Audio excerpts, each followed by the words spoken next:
And I'm going to pass it off to you, Commissioner Houck, for opening remarks. Thanks, Danny. So good afternoon, everyone. Thank you for joining us today.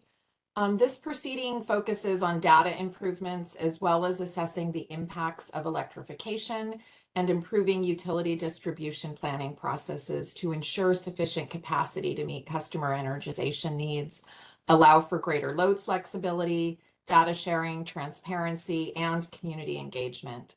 We're anticipating a high level of DER penetration, particularly in the transportation and building sectors, and are seeking to optimize the integration of these DERs within the distribution grid while making sure that the rates customers pay are affordable.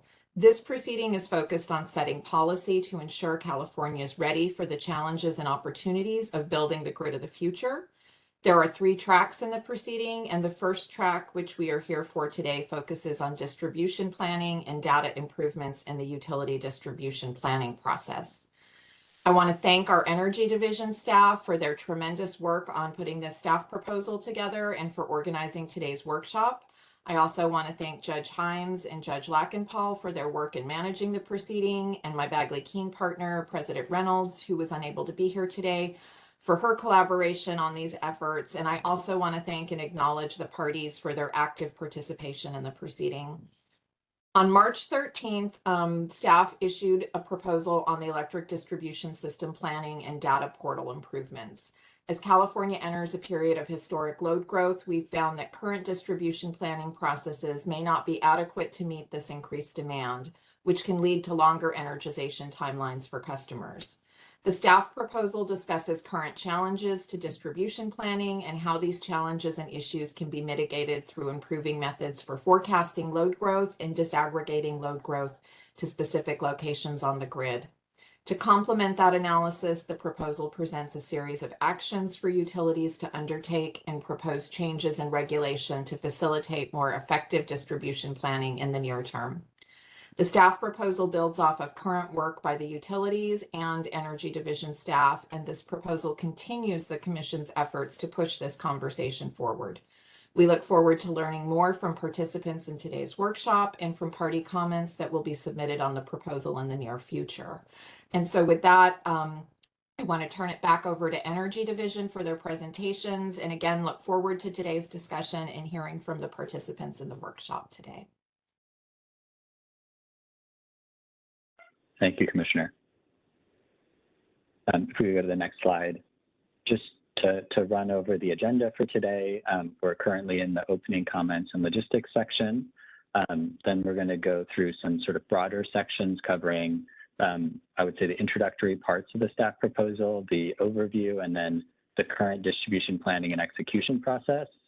We're going to then go into issues and proposals from the staff proposal, and then end looking at all the issues and sort of proposals related to data portals and integration capacity analysis maps.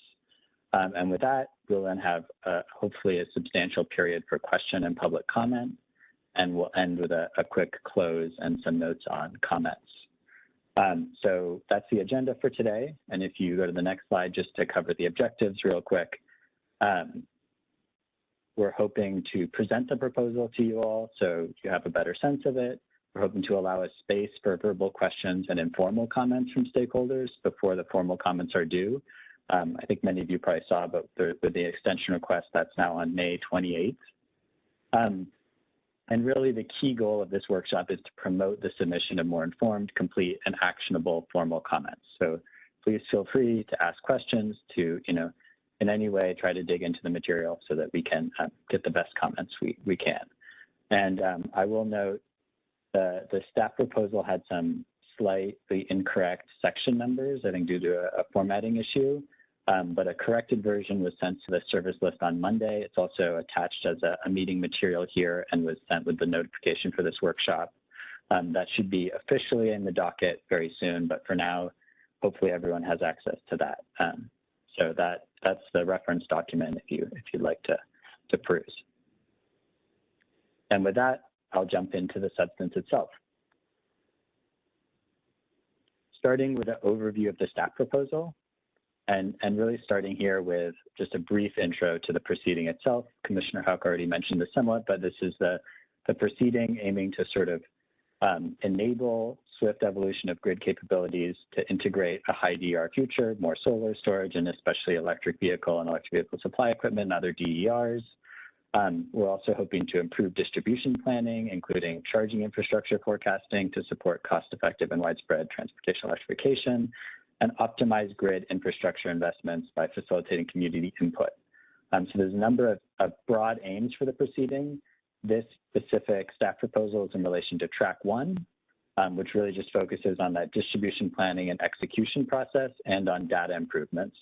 And then phase 1, which just covers actions that can be taken in the near term, although I think you'll see in the staff proposal, we do have some larger ideas, but focus on what we can do in the near term to move in the direction we think makes sense. So with that, I wanted to talk a little bit also about the distribution planning process versus the energization process. Go to the next slide. And just clarify that this proposal and this workshop is really going to be focused on the distribution planning process and the execution of distribution upgrades. That's a proactive and a reactive process that's planning upgrades to the primary distribution system, which if you look at the picture there on the right, you can see is sort of the higher level, higher voltage distribution system, not the secondaries or the service drop, the lines that go directly to the panel on your house or apartment, but the higher voltage conductors. This staff proposal is not directly changing the energization process, which is a different process. It's governed by rules 15, 16, 29, and 45. And I'll bring up later, but there is a different rulemaking looking at some changes to that process. The energization process is really a fully reactive process that's triggered when a customer submits a request to energize a new load, and the utility responds to that request, engages the customer, studies what is needed to connect the load, and then ultimately constructs potentially the service drop, potentially a new distribution transformer, these sort of secondary system elements to connect a load. And that energization process, as I said, generally covers the secondary distribution system and service drops. And actually, with that, I'll move on to the next slide because there's a little bit of picture of exactly where that division lies. So I'll just say one of the primary goals of this proposal, even though we're not looking at the energization process, is to improve the distribution planning process to ensure there's sufficient electric system capacity that's already planned and potentially constructed at the primary level and above, so that core work on the energization process from the distribution transformer to the customer panel can proceed normally.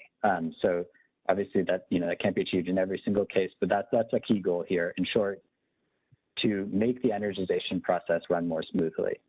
And just for those who maybe are a little less familiar with some of the technical terms here, if you look at the picture here, the secondary level is really from the distribution transformer, which is shifting the voltage down from a higher voltage distribution line that might be 12 kilovolts or more, down to the 120, 240 volt that you would see in your house. It's the secondary main, so lines of that lower voltage going through sort of a neighborhood, and then the service drop down to the panel that would actually connect to an immediate load. The primary distribution system, on the other hand, is the higher voltage lines, the key circuits that are actually spreading the bulk of the power out throughout an area, all the way up to the substation itself. And in this case, with the distribution planning process, we're also talking about the substation banks, and the equipment there. So it's two different levels of the distribution system. And if you go to the next slide, there's also a response. The staff proposal is in part responding to legislation, to both Senate Bill 410 and Assembly Bill 50. I think some of the relevant PU section codes from those bills are pulled out here, but we believe or arguing that basically all of the requirements related to distribution capacity planning and the DPP from both of these bills are fulfilled in this staff proposal. And the four sort of key ones here are drawn out, but I think there's some others that peripherally relate. We believe those also are fulfilled by this proposal. The energization timelines, which are covered in I think both those bills, are not being addressed here. Those are being addressed in a separate proceeding, R.21-06-017, the energization proceeding. So that's what I mentioned earlier. We're not talking about the energization process itself here. We're talking about the distribution planning, upgrade, execution process, which hopefully enables a smoother processing of energization requests. So it's not unrelated, but it's not exactly the same. And if you go to the next slide, really just to review the sections themselves, we're starting with sort of these two key introductory sections that you can see in the staff proposal document if you're reading through it. The first is more narrative and historical, section 2, the current distribution planning and execution process, background and recent history.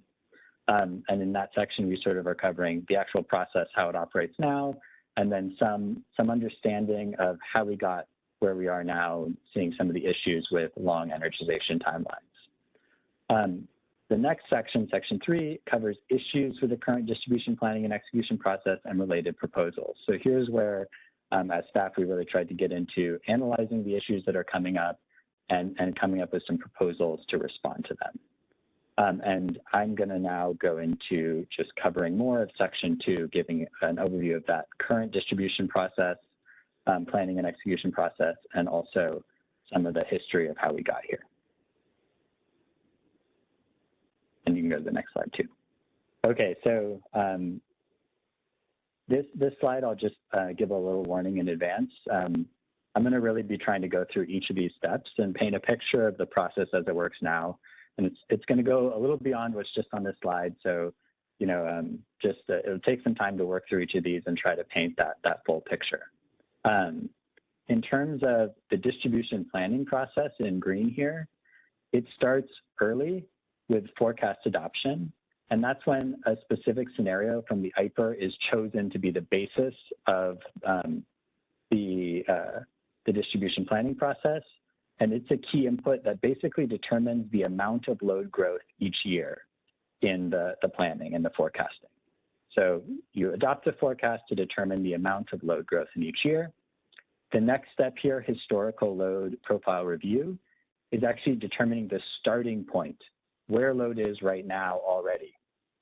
And that happens by basically reviewing the historical loading on all the circuits in the distribution system and identifying the peak loads, going through that data to make sure it's not a mistake, there's not some data issue going on, and then adjusting those historical peak loads from the most recent year to account for sort of a 1 in 10 weather year, so a more extreme weather condition. And I'll just note here that process tends to happen after sort of the summer peak, so often in September into October. It can't happen earlier because the peaks haven't happened for the year. The step after that is load and DER disaggregation. This is where those first two steps come together. So we already have, right, the amount of load growth from the IPER forecast. We have the starting point from the historical load profile review. Step 3 is where you take that amount of load growth and you actually distribute it to specific circuits. You add it on to the specific historical loading, you know, already existing historical loading. And that's the disaggregation of the load to specific circuits. That also is done with DERs. So for a lot of DERs, there's propensity modeling, other sorts of modeling that goes into distributing, for example, transportation electrification growth out to various circuits. So at that point, you have what you need to actually model the distribution system and check for anything that's wrong, right? So we have the baseline, the amount of load growth that's happening each year, and we even put that load growth in specific places on the grid. So what's happens next is really a modeling and simulation exercise to identify grid needs. So this is where the grid itself is actually modeled. We're identifying if there's, you know, a capacity issue or a voltage issue or some other issue on the grid. And the results of that step 4, is the grid needs assessment that probably many of you are familiar with. It's one of the sort of key public outputs of the DDIF. The step after that is turning those grid needs into projects that respond to them. So finding solutions, developing solutions to the grid needs. This could be as simple as, you know, a switch, shifting some loads from one circuit to the other, but it could also be as large of a project as needing to upgrade a substation bank or build a new circuit. And the development of those solutions is what is included, again, in a public report, the DDOR that I imagine many of you are familiar with, Distribution Deferral Opportunity Report. That's also a key output of the DDIF. So that is the whole distribution planning cycle from, bringing in the forecast, the baseline historical load, distributing the forecasted load growth to all the different circuits, modeling it for grid needs, and then developing solutions to respond to those needs.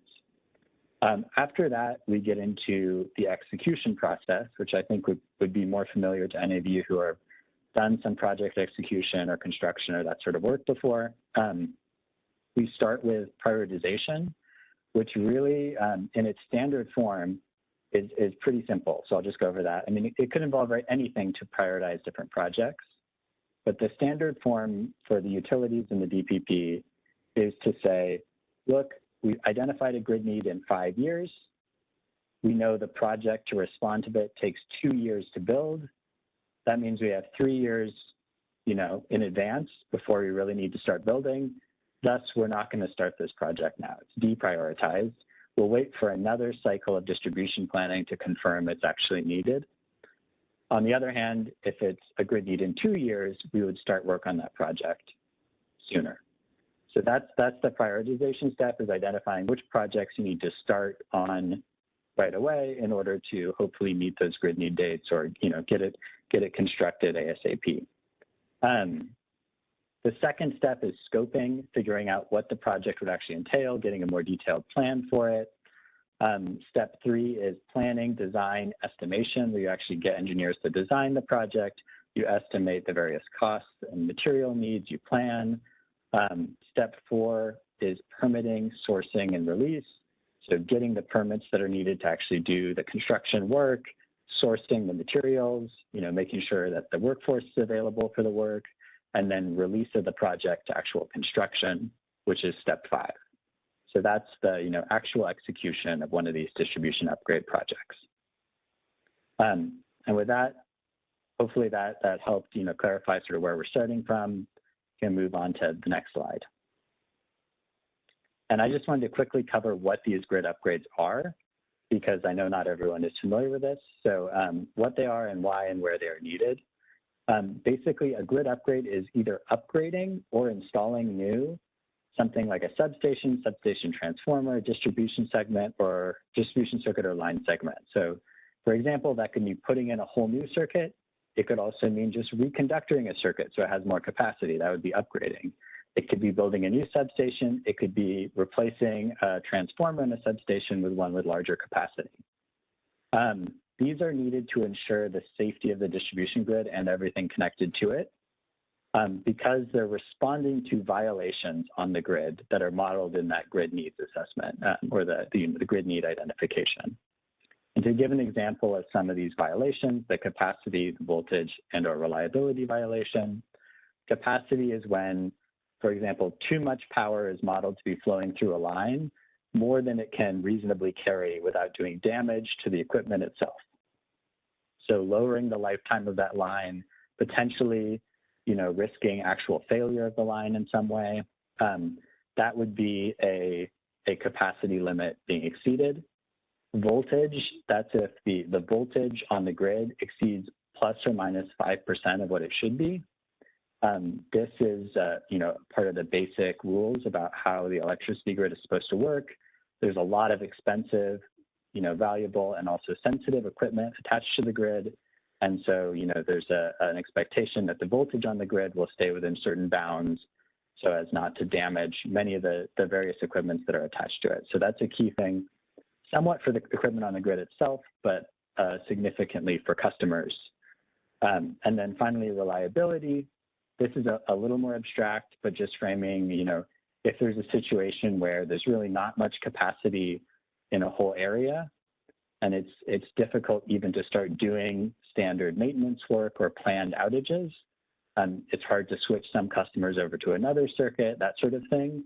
We may get a grid upgrade to enable more sort of reliable maintenance and work on the grid, a reliability violation.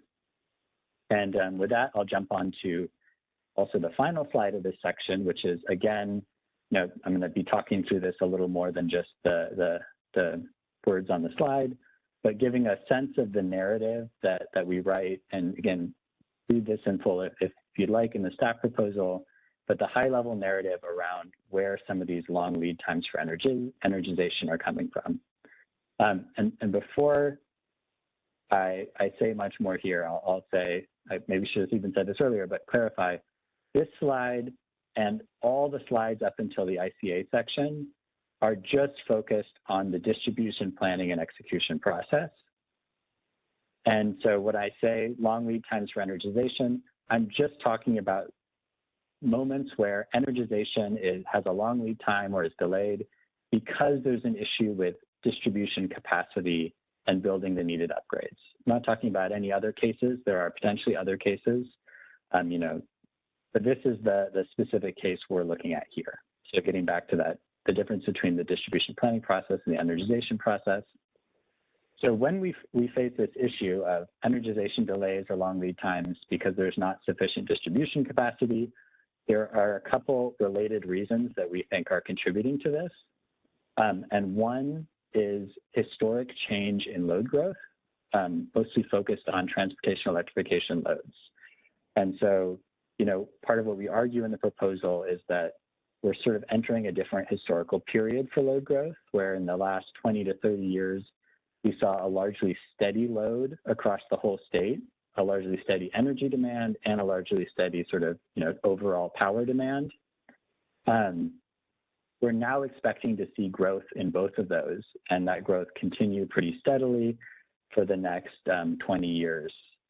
So adapting to this new historical period in which we are actually expecting to see energy and demand growth on the grid, and a lot of that does relate to transportation electrification loads, but also to data centers, the cannabis industry, other drivers of load growth.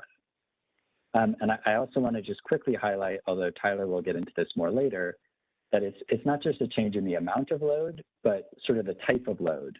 And specifically the fact that TE loads can apply to come online in a very quick turnaround because they can be built rather quickly compared to some historical, either a whole new factory that's applying, but it takes a long time to build a factory. So faster and more load. And that is not a problem in itself, but is combined with a distribution planning process that's relatively reactive and conservative. And I guess I want to say again, right, reactive and conservative maybe are the right choices to make in this older historical paradigm where you're not expecting much load growth, you're expecting load on the system to remain relatively steady, but maybe doesn't fit as well in this new paradigm. And so what do we mean by reactive and relatively conservative is that the distribution planning process was really designed not to build upgrades until there's a strong confidence that customers actually need that new capacity, often through energization requests from the customers themselves, and to sort of be conservative and not overbuild or waste ratepayer money in building things that are not necessary. So not necessarily bad, but maybe not the best fit for the current paradigm in every way. So that's the broad narrative. And there's also sort of another thing going on specifically with PG&E where I think basically they've fallen somewhat behind on distribution capacity work. And there's a couple reasons for this, but one way to sort of tell the story is that, they redirected some of the funds for that work to wildfire mitigation in 2019, 2020, and some of these years where wildfire mitigation was a real key priority, as it still is, but, maybe with a little less intensity. And at the same time, I think PG&E service territory saw sort of a earlier manifestation of some of these historic trends we talked about. So a lot of EVs in that territory, cannabis industry growth, a lot of data centers around the SF Bay area. So a sort of, overlapping of both, already a little behind from the, wildfire mitigation shift, and then facing these sort of new trends And PG&E has ended up, for that, I think, reasons behind on distribution capacity work. And you can see that in their comments, but I think it's 277 projects at the time they commented that were, I see Tyler nodding, so I think I got that number right. So that's the overall narrative for sort of some of these things that are happening that are leading into energization delays or long lead times related to distribution capacity. Okay, and with that, maybe I can actually, the next section we have is issues and proposals from the staff proposal, but I think we're planning to pause here and potentially take some questions from attendees. So if you do have a question, feel free to raise your hand and we can unmute you. Other than that, I'll also read from the Q&A, and I see there's one question in the Q&A right now from Sophie at the CEC. Besides delayed energization, does an outdated distribution planning approach affect the interconnection timeline for DERs as well? I'm not 100% sure about a great answer to this. I'll say I think the strict answer is these are not directly related. The interconnection and the energization processes are different. And I do think that I don't think the utilities plan in the same way for some of it, but the longer answer is that it's the same distribution system that's serving everything. And that I think, as I mentioned, some of the load disaggregation is reflecting changes in DERs. So often those changes are actually, decreases in load due to expanded solar. But I do think there's some relationship there, likely. So I would say it's an indirect relationship, and this is mostly focused on energization. Sorry not to have a better answer for you there, Sophie. Tyler, did you want to jump in with anything on that one? I think you covered that pretty well. Okay, thank you. And next we have Richard. Why don't I'll go ahead and unmute you now, and could you just say where you're coming from, Richard? I think Public Advocates, and let us know what your question is.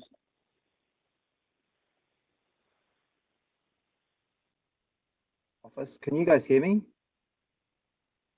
Yes, you're coming through. Yes. Yeah, okay. I think I understood from one of the earlier slides that this phase one focuses on actions that can be taken in the near term, right? And I guess I just want to check, or are the commission actions or that you propose, or the changes that you're proposing, are they just responding to the current conditions on the grid, or are the actions and changes intended to be permanent and therefore fit for whatever happens on the grid in the longer term? That's a good question. I would say definitively the second. So not near term in the sense that they're temporary changes. Near term in the sense that they're changes that we can enact relatively quickly, and maybe not including changes that might take more thorough work, or longer changes over multiple years. That said, I do think if you read through that issues and proposal section, you see that we do a good amount of analysis in the proposal that does sort of point towards potential for longer term changes or longer term developments. So, in the sense that we're trying to analyze the issues, we were trying to think not just in the near term, but when we came up with the proposals, we were trying to think of what can happen relatively quickly, or at least what first steps can we take right now.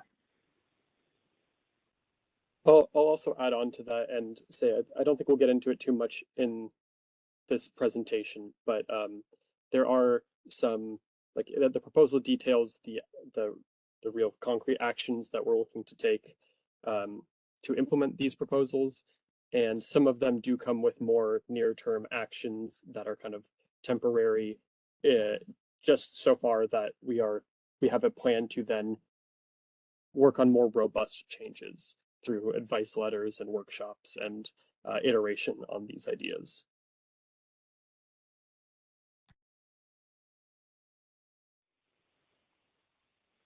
And I see Sam White, you also have your hand up. Please go ahead and introduce yourself and ask your question.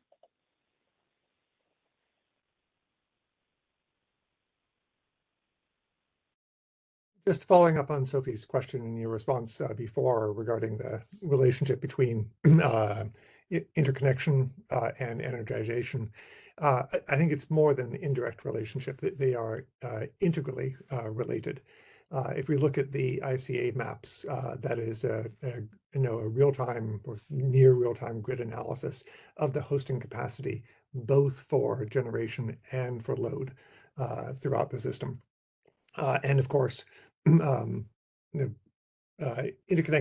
varieties of DER can, or adding various varieties of DER impacts both load and generation. And load and generation offset and balance each other. So their interaction within the distribution system has a direct bearing on the capacity of the distribution system to support both of them. So while the processes in grid planning are focused on load related, which include load-based DER.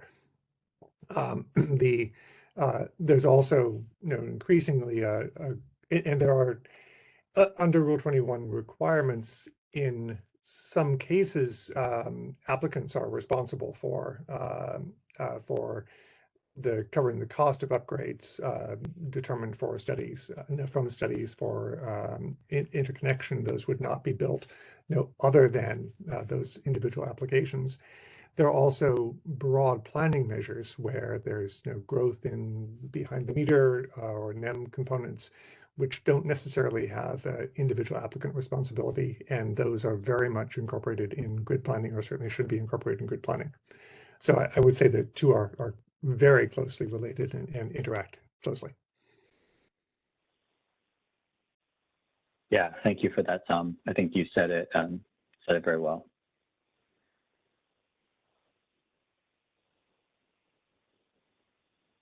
I don't currently see any other hands raised, which is definitely fine. But if anyone does want to raise their hand in the next couple seconds, we have a little more time here, or we can move forward. Okay, I see Tam Hunt. Tam, go ahead and unmute yourself and introduce yourself, please, and then also ask your question or comment. Our Institute. And I believe you may be going into this more later. And so if you are, you can delay answering my question here. But my question relates to the pretty dramatic changes in demand forecasts in the last year or two. And the impact on actual changes in demand for energization, and how that's impacting utilities processes already. I know you're trying to be proactive and change how the general planning process is working. I'm curious if you'll be going into what changes utilities are already implementing in relation to already seen increases in demand.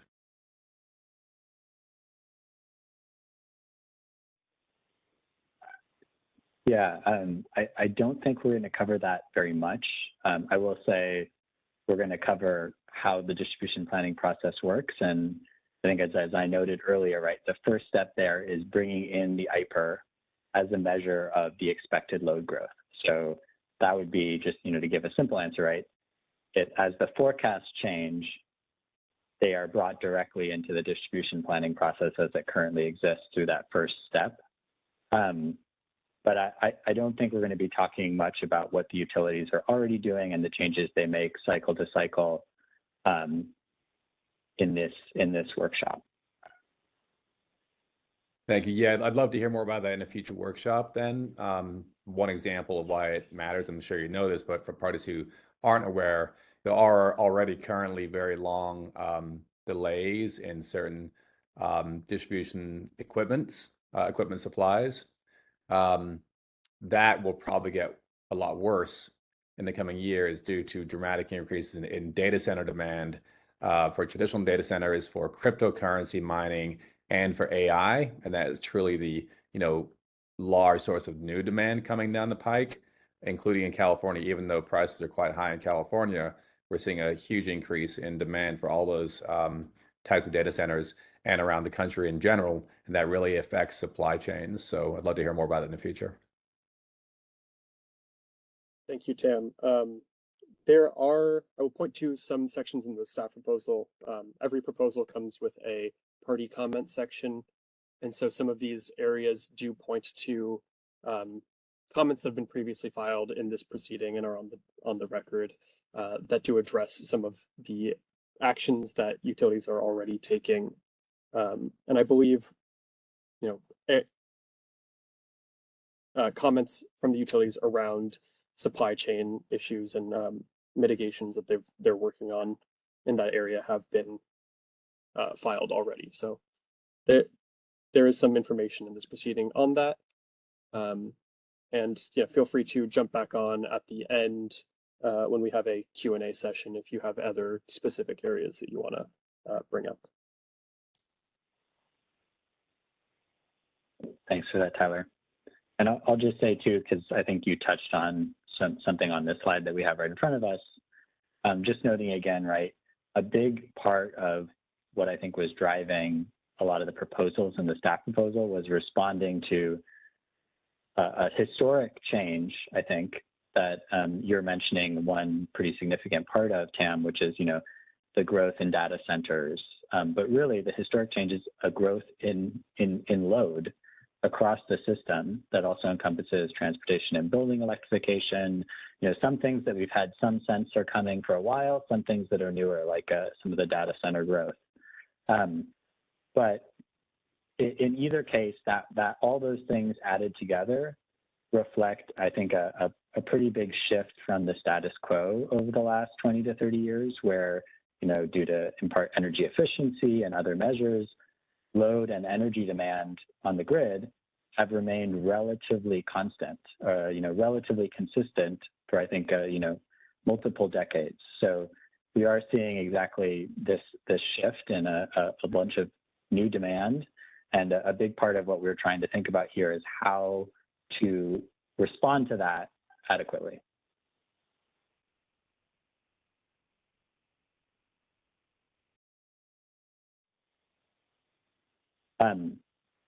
Not seeing any other raised hands or questions, I think it's fair to jump on. And again, we'll have a nice section for questions toward the end. I'm sure there's more questions on some of the proposals from the staff proposal itself.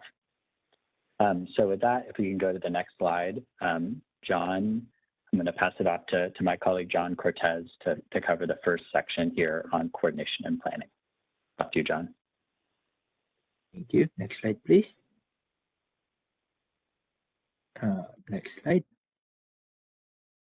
Thank you, Danny. As Danny have presented, grid upgrades are needed, but we face challenges due to long process times, historic changes in load growth, wildfires in the past years causing utilities to fall behind on capacity upgrades due to focusing on wildfire mitigation, and a relatively reactive and conservative distribution planning process.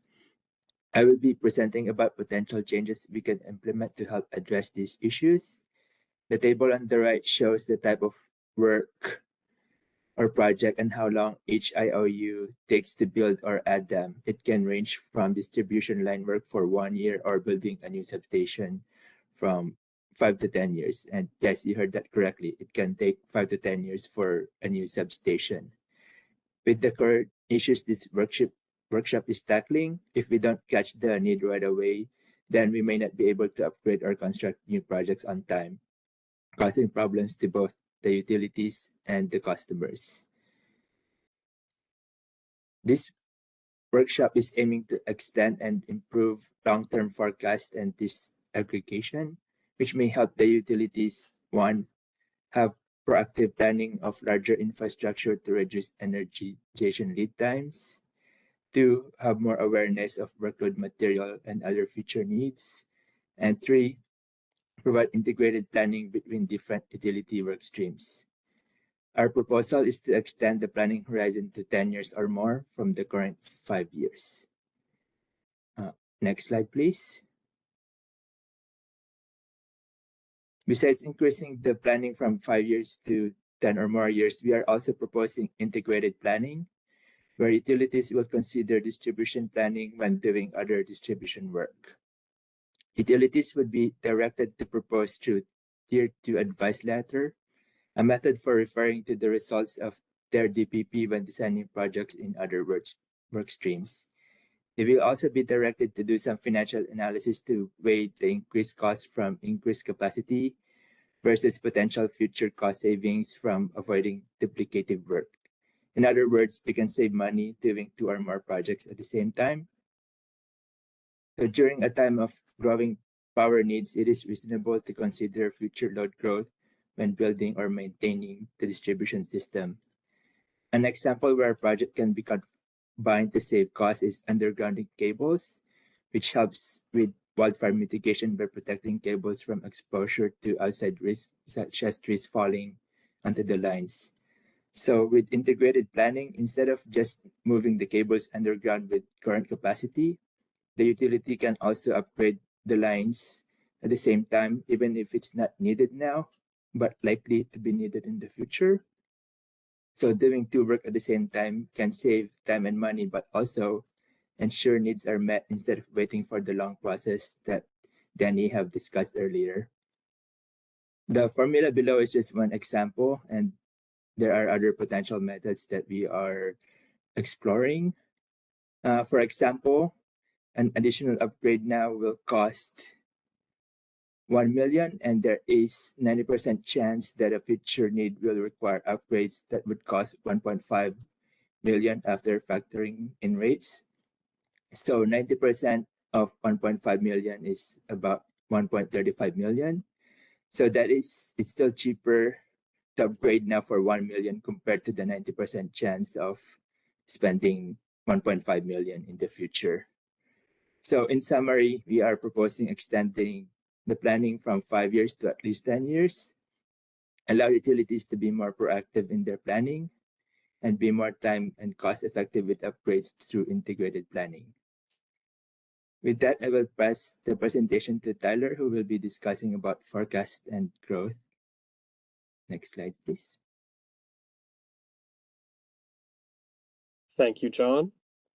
Hi, everyone. I'm Tyler Nam. I'm a utilities engineer and the grid planning lead on the staff proposal. In this section, I'll be getting into issues on and proposals for near-term forecasting and the differences between bottom-up and system-wide forecasts.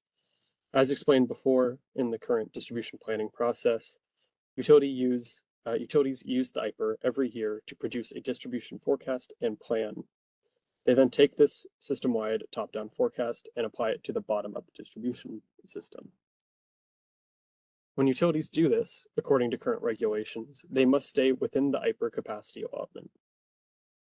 To do this, typically they borrow capacity from the future to accommodate for near-term known loads. As you can see on this bar chart, the green bars are known loads. Known loads are what we call customer requests for service. These are requests from any customer for new or upgraded electrical service that have undergone review by utility staff and have been assigned a capacity quantity and a location for that service. On the other side, we have the purple bars, which are economic loads. These load allocations take the load growth from the IPER and assign it to circuits based on historic data, economic, and demographic factors. This type of forecast looks very different than known loads. And then on the bar chart as well, you can see the red line, which is the annual IPER load growth. Here's an example from San Diego Gas and Electric's 2022 forecast that makes it easy to see how they've borrowed capacity from years 3 and 4 to accommodate the known loads in year 1. They do this while staying consistent with the overall load growth over a 10-year forecast from the IPER and plan directly to the IPER load growth in years 5 through 10. Here are similar examples from PG&E and SCE. PG&E does something similar to San Diego, but instead of concentrating the borrowing all in the midterm, it spreads out all the borrowing over the mid and long term from years 3 through 10. SCE has historically done something quite different by spreading out known loads based on project certainty. However, SCE has also indicated that they will be shifting to a method more similar to PG&E in San Diego in the current cycle. These methods distort the IPER forecast to make the near-term forecast more realistic at the expense of the mid and long term. The mid and long term then no longer reflect the load we expect to see. Mid and long term are under forecast, making the forecast less useful, less reliable, and making long lead time projects more difficult to identify, potentially masking the need for grid upgrades. So why do utilities compromise the majority of the forecast for known loads? It's because known loads are really useful. Known loads give both the amount of load and the location of the load, rather than having to guess, use data analysis, algorithms, or trends. However, they're only really complete in the first year, as you can see in this graph. And by year 2, they're only about half of what we expect to see. And in year 3, a fraction of that. By year 4, they're barely there at all. This is, in general, because most customers do not communicate their plans and requests to their utility years in advance of when they're needed. And in all the planning cycles that the utilities have used the IPER, known loads have always exceeded the IPER in the first year. So we know known loads are useful, and here I'm also going to show that known loads have proven to be effective. This chart here shows a comparison of a year 1 forecast based primarily on known loads and an actual historic load growth from the following year. And this analysis was done for 10% of all SCE circuits selected randomly. In this graph, you can see to the right of the red line, in the positive region, actual loads were above the forecast, and to the left in the negative region, actual loads were under the forecast.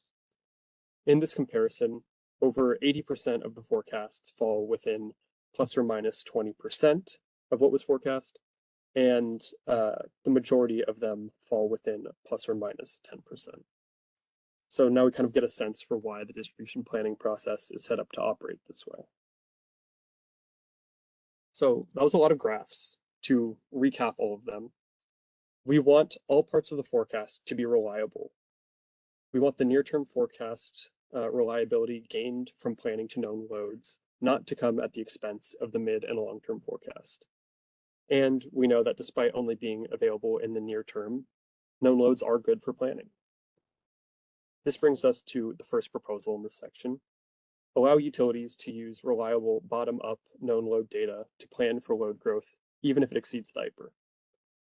This prevents the forecast from stealing capacity from the future to accommodate the near term. It preserves the integrity of the IPER over the majority of the forecast. And as shown in the figure, utilities should be allowed to plan these green bars over the IPER while still planning to the IPER throughout the forecast with economic loads. This change can also partially address the difference between planning at the system level and planning at the local level, which I'll get into now. So why do we go through all this trouble to align to the IPER? In general, it's because it's good for the distribution system to be planning to the same level of load and energy use as the rest of the grid, but it does create problems. At the distribution level, each circuit must be able to accommodate that circuit's peak load. As you can see in this diagram, there are 10 EV chargers, each with a nameplate capacity of 10 megawatts. Each of these chargers will, at some point, be using all 10 megawatts, and therefore their respective infrastructure must carry that capacity. For all 10 chargers, that totals 100 megawatts of capacity on the circuit that the circuit must be planned to accommodate, even if not all the chargers are often using 10 megawatts at the same time. However, in this example, each EV charger is only using, on average, 6 megawatts during peak hours of the grid. This is what is important to the bulk power system. At the system level, what matters most is the one coincident peak, the time in which the state is using the most electricity. So at that peak time, the chargers are only contributing 60 megawatts cumulatively, and then you add in another 10%, and you get 66 megawatts. and that is what the IPER forecasts, and that is what the bulk grid plans for. This example is meant to demonstrate the difference between how the bulk grid and the local grid are planned. It wouldn't make practical sense for the bulk grid to plan for all 100 megawatts, since the chance that all of those 10 circuits are peaking at the same time as the bulk grid is peaking is statistically negligible. And at each level of aggregation up the electric system, you get more abstracted from the local need, which must be able to be served by that specific peak load. So to address this real difference that we see between planning at the distribution level and at the system level, utilities should improve their methods for setting caps on the load growth from the IPER. Utilities should work towards using a method that allows for more direct comparison between the distribution and the system level, such as using load shapes and the IPER energy forecast. However, in the near term, it may be sufficient to utilize a simpler method that accounts for the difference between the circuit level non-coincident peak and the system level coincident peak, as shown in this table. This table quantifies the difference in which metric is planned for between the system level and the distribution level. And as you can see, for PG&E, on average, their non-coincident peak is about 20% higher than the IPER forecast coincident peak. And for San Diego, it is about 10%.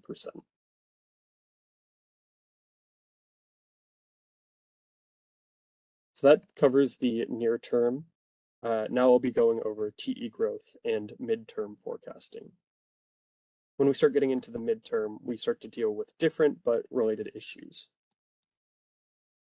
As we've kind of talked about before, in this emerging paradigm of load growth that we find ourselves in, some sectors of electrification come on much more rapidly than we're used to. Traditionally, new large electric loads are associated with large construction projects that take years to be built. However, an EV charging depot needed to facilitate transportation electrification can demand the power equivalent to a small town and can be installed by a developer in a matter of weeks. This is a significant change in the typical timeline for customer development of large load projects and has left utilities with much less time to react to a customer service request. These loads can be difficult for utilities to precisely forecast, which further exacerbates the limitations to the utilities distribution planning process, as EV charger developers and fleet operators typically do not communicate to utilities about their projects until they are ready to submit an application for new service. Without advance notice or accurate forecasting, these loads present a challenge to the current largely reactive planning process and to grid planning in general. In the near term, we use known loads as we've established, but they're only available in years 1 through 3. As we've seen as well, upgrades can take longer than that.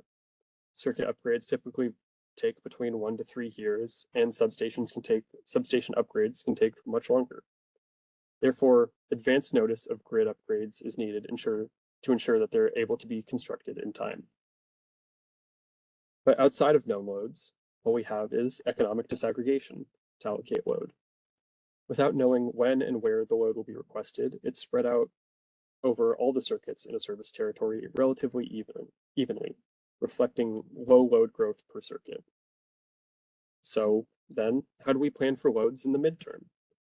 For loads in areas that we know are coming, but do not have a customer request attached to them. This is where we're introducing pending loads. Pending loads are a new type of load and are designed to build out the midterm. Instead of going rapidly from a bunch of spread out load to consolidated load at a single location, we have the opportunity to create an intermediate step. In the long-term forecast period, years 6 through 10, disaggregation is used to attribute load to circuits despite the quantity and the location of the load that will eventually show up being uncertain. On the other end of the spectrum, in the near term, we have known loads that are used to attribute a certain quantity of load to a certain location. This is where the current process currently stops. There is no intermediate step. The process jumps from uncertain to certain very quickly. Pending loads are designed to live in this area. When we have information that gives us a general sense of how much load will be requested and where it will be, we should use that to fill in the void in the current midterm forecast. Using information that is relatively certain, but unassociated with the customer request, load can begin to be consolidated earlier and provide advanced warning of it if upgrade is needed.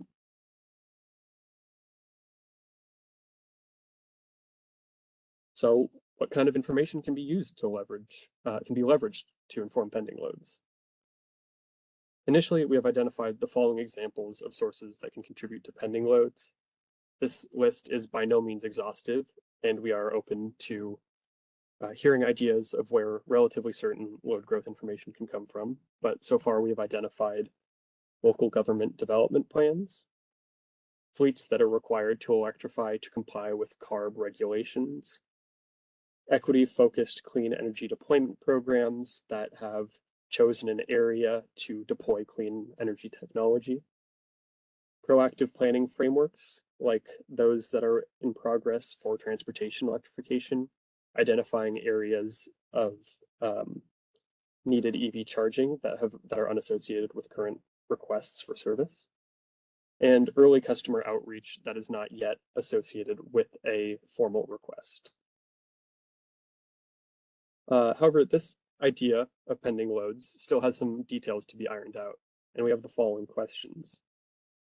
These were included in the pending loads section of the staff proposal, and we are specifically seeking party comment on them. These include, how can pending loads as a category be de-risked to prevent investing in upgrades for loads that do not materialize? No, we don't want to build prematurely, only to discover that a pending load that has been identified doesn't come to fruition. Another question is, should the Commission emphasize that the IOUs only develop pending loads in least regrets areas or using least regrets methods? Should pending loads be implemented in stages, and if so, how? For example, this could be limiting early implementation to specific geographic areas, only including specific load types in pending loads, or only using them in forecast years 3 through 6, say. And lastly, should pending loads be allowed to exceed the annual hyper load growth cap, or should the Commission require it to be within the growth cap? In other words, are pending loads reliable bottom-up data, like we have determined known loads to be, and should they similarly be justified to exceed the hyper as per our previous proposal? That covers my sections of this presentation, and I will now turn it over to my colleague, Raymond. Hello, everyone. My name is Raymond Bro, Utilities Engineer, and I'll be speaking on long-term disaggregation, which you can find in sections 3.1.4 and 3.2.6 of the staff proposal. Next slide, please. So, Tyler discussed short and midterm forecasting, which is based primarily on known loads. If you look to the upper graph, which is a year one forecast, the expected load growth is lumpy and concentrated. This short-term forecasting predicts load changes in specific locations, as well as revealing load decreases with relatively small changes in most areas. Notice how there are specific areas identified as needing upgrades, circuits 4 and 11 on that upper graph, clearly having higher expected load than other circuits. Because known load data can only be used to accurately forecast a certain time frame out, long-term forecasting is performed via a method known as economic disaggregation. The bottom graph shows the results of a year 8 forecast using this method. One of the flaws of this method, which you can see here, is that the economic disaggregation spreads out where load is expected and does not reflect most load decreases. These graphs demonstrate how economic modeling does not predict exact circuits or circuit segments where discrete new loads will appear on the grid. As we've seen, that load growth tends to be intense and clumped, usually centered around a specific high load facility being developed. Next slide, please. This brings us to the next level of the issue. The economic modeling assigns a specific amount of load to each location on the grid, which transforms a fundamentally uncertain quantity to a fixed amount. That is, the result of the DPP is reduced to a binary yes or no per asset. Either yes, the forecast creates a need on this asset, or no, the forecast does not create a grid need on this asset. Because long-term disaggregation methods spread out load growth, the changes on each circuit are less likely to be identified as grid needs. The spreading of expected load in economic modeling leads to moving many of the potentially identifiable grid upgrades as sitting just below the binary threshold for needing an upgrade. While the needed upgrade threshold wouldn't actually be the same for two circuits in reality, for the sake of an example, if a circuit needed a growth of, say, 60 megawatts, in the top graph, it would show as specific circuit needs with a clear bar on the graph, as we can see, compared to the dotted line on the one-year forecast. While on the low graph, the economic modeling may spread the expected load out, so it's not able to identify the grid needs because the spreading of load reduces everything below the threshold for identifiable upgrades. Next slide, please. Okay. Given that no reliable means exist to predict the exact location of energization requests in the long term, the current method is somewhat reasonable. However, with a longer planning horizon and more proactive planning, the long-term forecast should be improved. IOUs could use additional statistical analyses, such as Monte Carlo analysis, to model potential futures more realistically, which is lumpy and concentrated, without being determinative. This analysis would estimate the probability that a capacity is exceeded and no longer a binary output. An example of this is out of 1,000 scenarios, a circuit might be identified as needing an upgrade in 80% of those models. This addition of analytical methods may aid in better identifying grid needs with greater success than current methods. Thank you. That's all for me, and I'll be handing off to one of my teammates.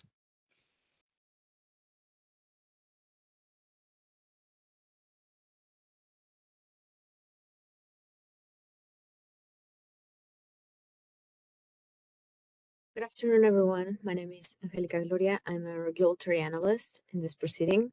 And in this section, we will be focusing on three key areas of the distribution planning process, which are equity, community engagement, and project prioritization. And you can find this in the document in issues 3.1.9, 0.10.11, and in the proposals 3.28, 3.2.13 and 3.3.4.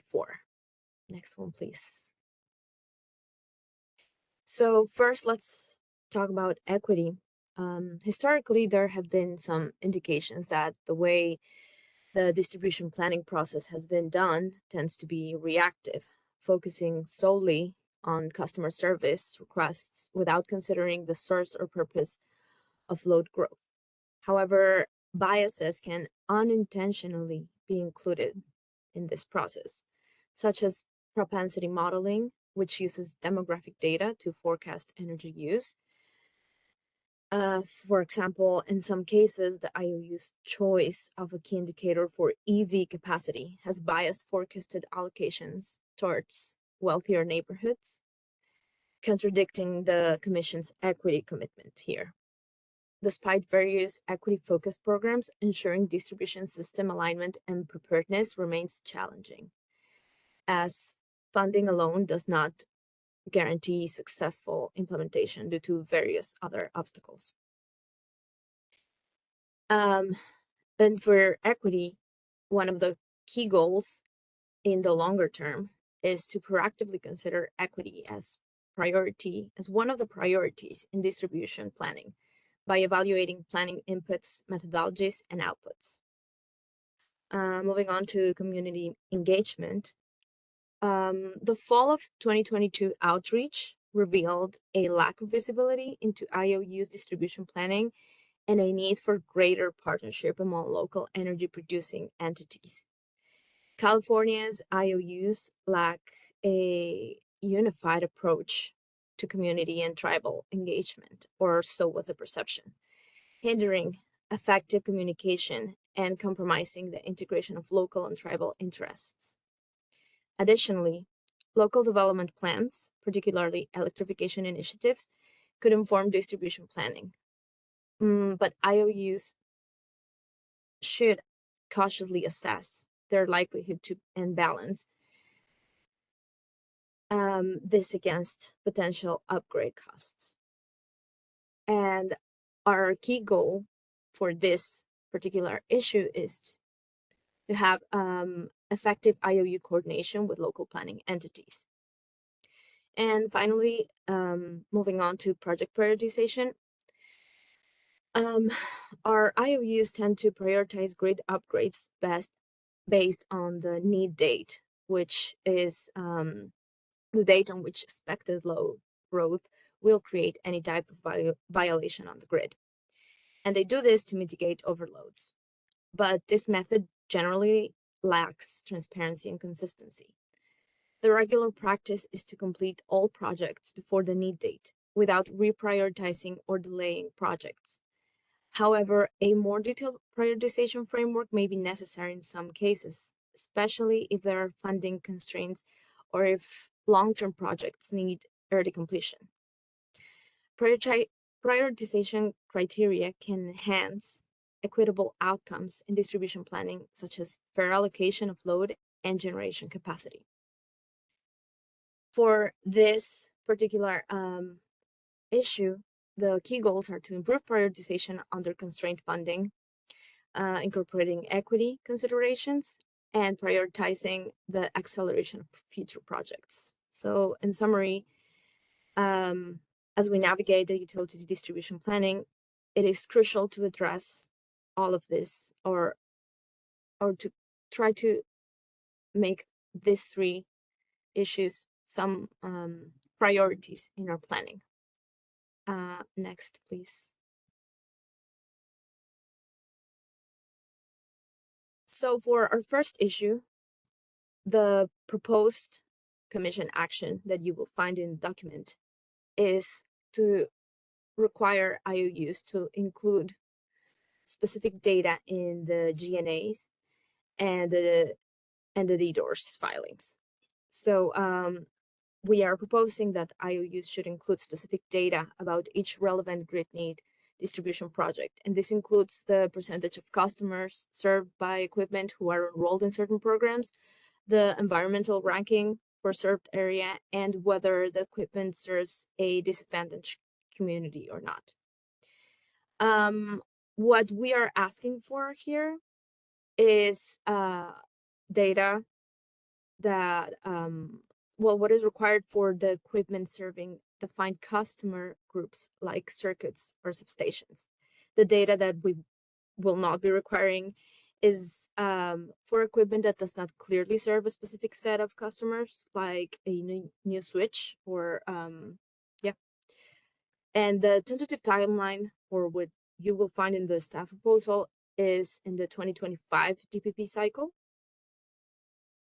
Next, please. And in response to the community engagement issue that we identified, the proposed commission action, we suggest that the utilities can submit a community engagement plan, or CEP, and this would be tailored to their service areas. These plans would include different components, including regular outreach to local and tribal governments and communities, integration of existing engagement activities, and ensuring accessibility for all.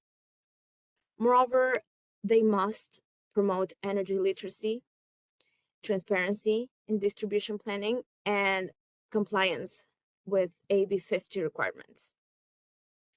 These plans aim to incorporate community feedback into the DPP with a focus on tribal, environmental, and social justice and disadvantaged community needs. The CEP requirements would include several key aspects, such as conducting regular outreach, coordinating with existing activities, and promoting transparency. Additionally, again, they would have to be aligned with what AB 50 mandates, specifically PUC sections 933.5 C2 and 3. And additionally, these plans would have to address how community feedback will influence distribution planning and integrate information from local governments. Next, please. The commission action that we propose to address the project prioritization issue.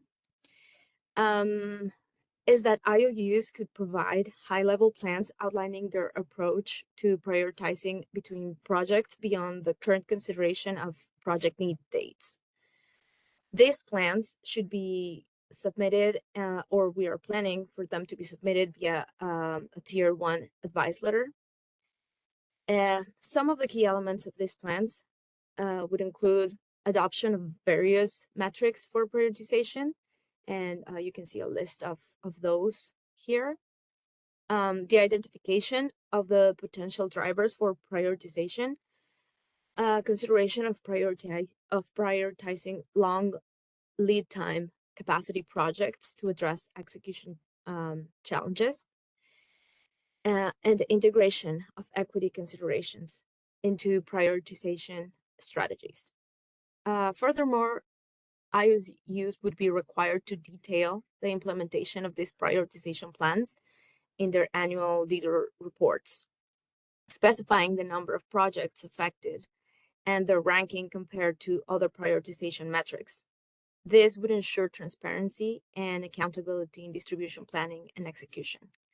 And the tentative timeline for this action would be the 2024 advice letter that is due in the second half of the year.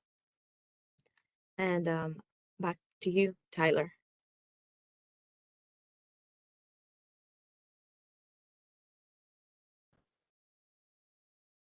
I think I'm actually taking this cost recovery section. Is that right? Okay. I'm going to talk a little bit about cost recovery, which, as noted here, is issue 317, proposal 3.2.12. If you go to the next slide. So I think we just wanted to talk a little bit about cost recovery to frame some of the proposals we have in there. I think there's some issues here around cost recovery being limiting and outdated potentially in the GRCs. And so, just to read here, existing requirements lead to outdated and restricted inputs into the GRC. A key example to sort of think about there is that I think a requirement from the 2018 decision in the predecessor proceeding to this one required that the distribution planning process output be a key basis for GRC funding requests. But as you can see in the table below, just taking PG&E's GRC as example, the 2023 GRC application, which covers future years, the current period of funding, I think until 2027, was submitted in 2021 based on the 2021 GNA and DDOR release, which was itself based on the 2019 IPER released in 2020. So the current GRC funding cycle for the next number of years is based on data from 2019 IPER. So that's what we mean by potentially outdated and restricted, in the sense that it's sort of restricted to using these distribution planning outputs as a key input into the GRC.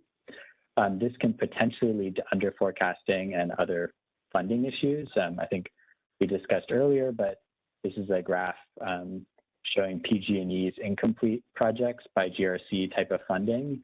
You can see that a number of projects are underfunded under the current funding through the GRC. And that's in upcoming years. And so this is a potential funding issue we've seen.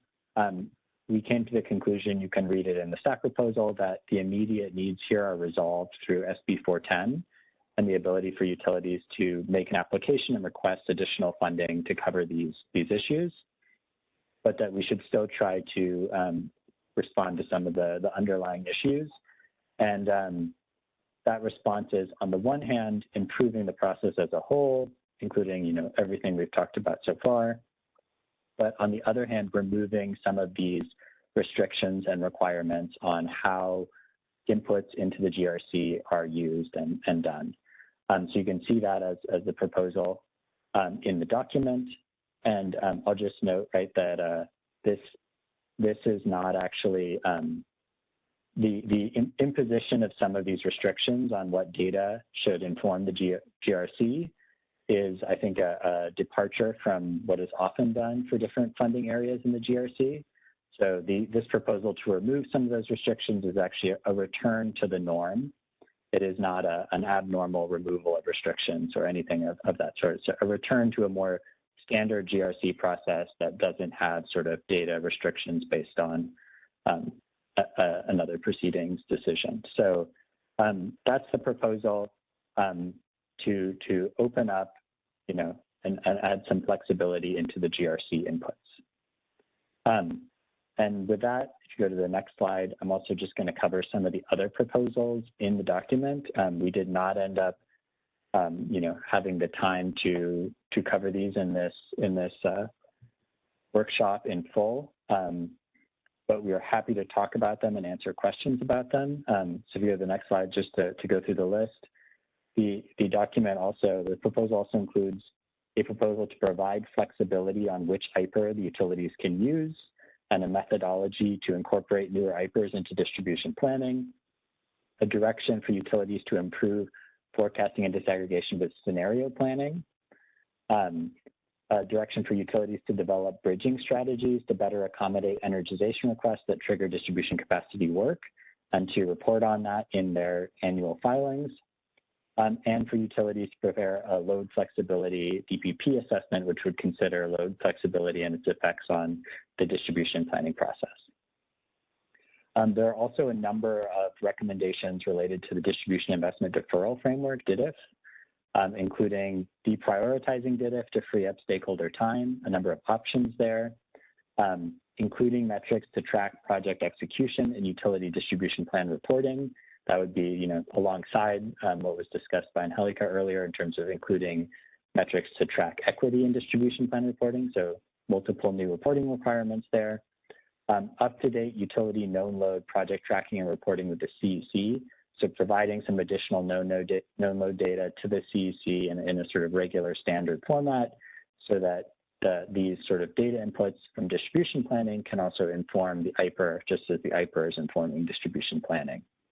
And finally, facilitating better coordination and data sharing between DPP and transportation electrification work, which is really aiming at keeping a door open for future results from the Commission's transportation electrification work to provide key inputs into distribution planning. And that's all the proposals in the staff proposal related to distribution planning and execution. And with that, before we take questions, we're going to actually also cover the proposals related to the ICA and data portals. And for that, I'll hand it over to you, Raymond, to take it away. Thank you, Danny. Hello, everyone. I'm going to now cover the improvements to data portals and ICA maps sections of the staff proposal. Next slide, please. So what are data portals? The IOU Distribution Resources Plan, or DRP, data portals are interactive web portals providing public access to key information about each utility's electrical grid. DRP data portals host online maps to help the public, in particular contractors and developers, at identifying hosting capacity, grid needs, and other information to inform the planning of project sites for DERs. To the right, you can see a screenshot of each IOU's DRP data portal going from back to front. We have San Diego Gas and Electric, Pacific Gas and Electric, and then Southern California Edison. Next slide, please. And what is the interconnection capacity analysis? Interconnection capacity analysis, or ICA, is the process by which an IOU estimates how much hosting capacity for new generation or load is available on the grid. Each IOU uses an iterative analytic methodology to estimate generation and load hosting capacity for each line segment. An ICA map in a data portal visually displays ICA results much like a heat map would. The primary use cases for ICA are to inform DER developers of grid locations where DERs can interact without system upgrades, to streamline and eventually automate steps in the Rule 21 interconnection process, and to inform annual distribution planning factors such as location of hosting capacity constraints due to expected autonomous DER growth. In the figure on the slide, you can see how the ICA results on DRP maps are used in the interconnection and energization process. First, the ICA is calculated and refreshed monthly. The developer then determines the amount of needed load or generation for their facility, and then finds a site using the data portal before submitting an application. Next, the utility would begin a review of where they check the application and perform additional analysis as required. And then any necessary upgrades and mitigations are performed. And finally, that results in energization or interconnection. Next slide, please. There were two key goals for improvement on data portals and ICA. Key goal 1 being to enhance usefulness, and key goal 2 being to improve design. Key goal 1 can be further broken into two main categories, accuracy and level of detail and context, where accuracy refers to agreement of ICA results with the real-world hosting capacity determined by utility engineers who process interconnection and energization applications. Increasing accuracy improves the usefulness of ICA maps by making the presented data more likely to be correct and actionable upon. Similarly, increasing the level of detail and context available enables stakeholders to have a more thorough understanding of ICA results and their implications. Key goal 2, to improve design, can be more accurately expanded to both design and usability. Given the large quantities of data and technical information on the data portals, improving the design and usability increases their clarity, comprehensibility, and usefulness. Next slide, please. To address our key goals, we have staff proposals addressing each component, and please note that not all of these recommendations apply to all three of the major IOUs, and which IOUs they apply to can be found in the staff proposal.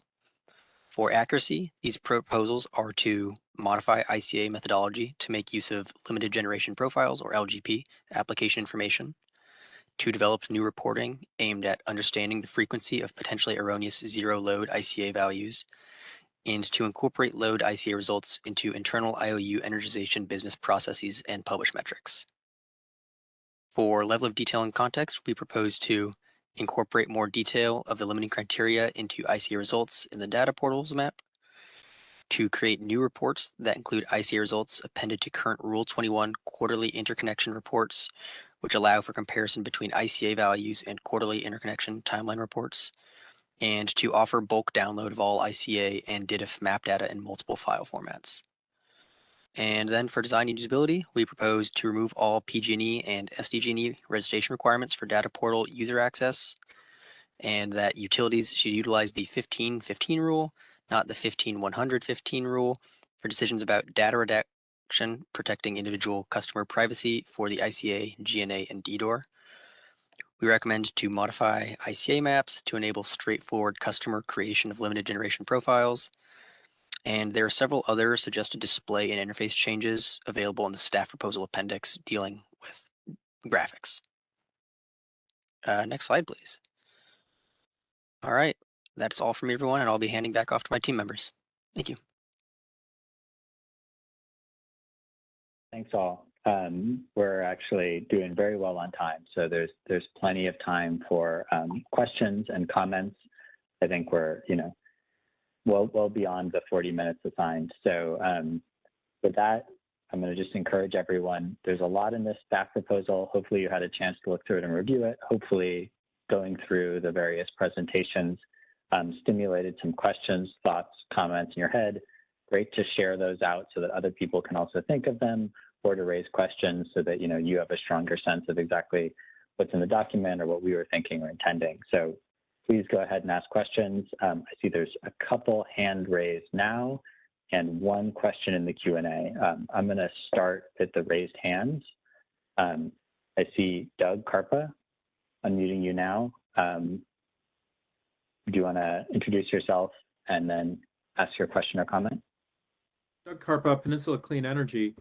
Thank you for all the thought and all that you've put into this. I think one sort of overriding question I think that we need to be cognizant of as we're going through here, and particularly looking at the long-term sort of commission priorities. I'm curious if you have any thoughts in terms of how these proposals are really going to improve affordability. Just given earlier in this docket, of course, we've seen competing estimates of distribution upgrades running anywhere from $20 billion to $60 billion for the state, and of course, the biggest difference there is comes down to whether we can manage load. And so, I'm going to have some trepidation around the deprioritizing of the distribution investment deferral framework, simply because that seems to be one of the few ways that we can bring load mitigation and management into this process, and which seems to be one of the key strategies for keeping costs down. And that's a big priority, I think, for those of us, who are, at least in part, have ratepayer advocate hats. Yeah, thanks, Doug. Yeah, speaking as, all of us, we pay electric bills in the state of California. We understand that as well. And so, yeah, I think that's a really good point to bring up. I'll cover first your reference to DDIF. So far, to be honest, we have found that DDIF has not made a significant impact in actually successfully deferring distribution projects. Track 2 of this proceeding, which will be coming next, track 1 phase 2 in this proceeding, which is coming next after this workshop and staff proposal being track 1 phase 1, will cover more significant reforms to the distribution investment deferral framework. And so the current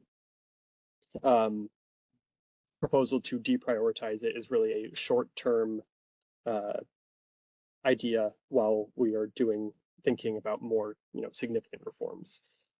And then to cover the broader aspect of affordability, I can go back a slide here.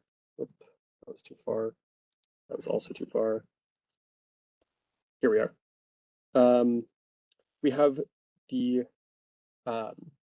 proposal here on preparing a load flexibility DPP assessment, as well as developing bridging strategies to better accommodate energization requests. These are both aimed at being able to provide service other than distribution upgrades. So the bridging strategies really covers things that can be done to allow customers to have service while a distribution upgrade is being built, so that kind of defers the need for a project in the short term. And there's also preparing a load flexibility DPP assessment, which can effectively increase the capacity on the grid by doing some things like load management, and again, decrease the need for grid upgrades. Then there are other proposals that we presented on, like the integrated planning proposal, which seeks to bundle projects and create efficiencies in both time and cost savings. And so, yeah, those are the main ones that I'm thinking of off the top of my head that are, have impacts on affordability. Anyone else can feel free to jump in there if they have another thought. Well, I'll just add that I think you're hitting on something that obviously was something that we were all thinking about when we were drafting this, and is like a key question, which is how to balance, I would say, like a historical situation or change in which we sort of do need to maybe make some changes to distribution planning and make it more proactive, which, I think, intuitively or maybe by necessity comes with a little bit of risk, potentially a lot of risk of overbuilding and spending money that doesn't need to be spent and shouldn't be spent. And so that dynamic there of how to balance those two and how to do some of this proactive planning while minimizing, where feasible, any risk of overspending or overbuilding was a key question for us. And so that's coming through in some of these proposals in terms of trying to make sure we're actually doing accurate, correct forecasting, trying to de-risk pending loads, for example. So that's something that we were thinking about and balancing in the proposal. And then I'll also just note, right, there's some areas that I think you raised that are certainly interesting that are a little outside the scope here, but are interesting areas that the commission is looking into, such as larger demand response programs, larger TE programs or vehicle to grid programs. Those are under consideration in other proceedings. And so there's some aspects there that we're not touching on directly here, but we are trying to do this DPP assessment, which, as Tyler noted, is really trying to see how different versions of that or different levels of success in load flexibility would impact distribution planning.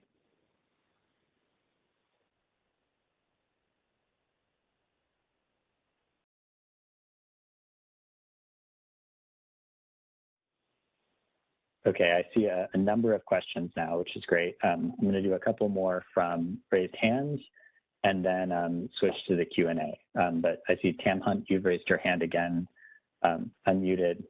Go ahead and talk. Yeah, hi, Tam Hunt, GPI.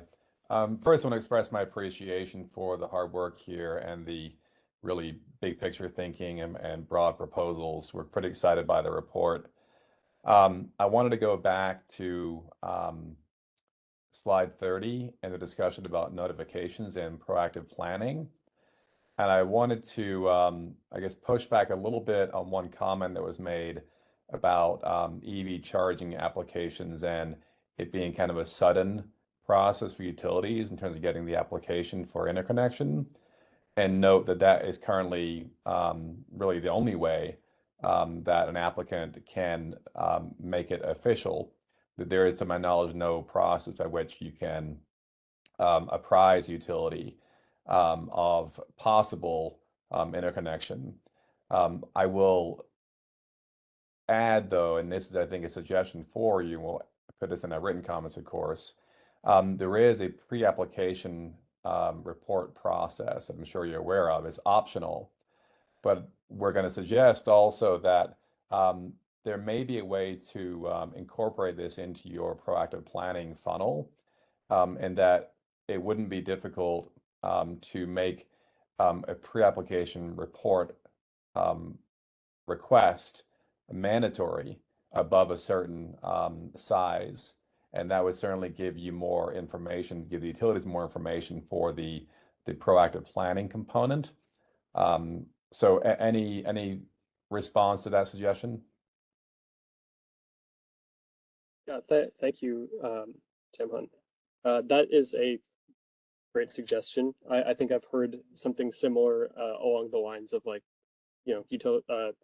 developers, EV charging developers not being able to communicate, I guess, like without a official application to utilities. And I think we've been, workshopping this pending loads idea, and in some conversations, there have been ideas floated about like, these different types of areas for these different types of information that are like come before a formal application. So like what you're talking about with these EV charging pre-applications, that can be, begin to be considered in the planning process and bring this information in earlier to have, that's basically exactly what we're looking for, this kind of indication of load that's relatively certain and has a relatively specific size and geographic area, even if it is not, 100% at the level of a request for service yet. So yeah, I would appreciate you putting those in written comments. I think that's fits very well with the pending loads idea. Great, thank you. Yeah, and I think there could be some kind of aggregated process because, as you suggested, of course, a pre-application report request is in no way definitive, and many applicants might submit them for different locations, and then pending the information they receive, then proceed. That's really the point of the pre-application process, which we were instrumental in getting, pushed through about a dozen years ago. My second comment is in relation to ICA and automation. And your slide there mentioned in a bullet point that one of the key use cases for the ICA is and always has been to streamline and ultimately automate the interconnection process. And this again has been a very long debate we've been involved with for I think 15 years now on interconnection automation. And again, we'll put this in written comments. We appreciate this mention.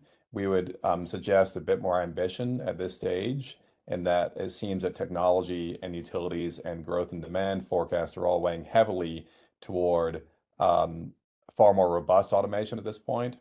And so there is currently some automation of the ICA results in Rule 21 interconnection. And there's a current debate in this very proceeding about to what degree that is being done is accurate and or can be improved.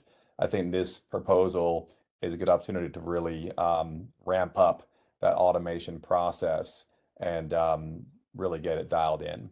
Any comments on that?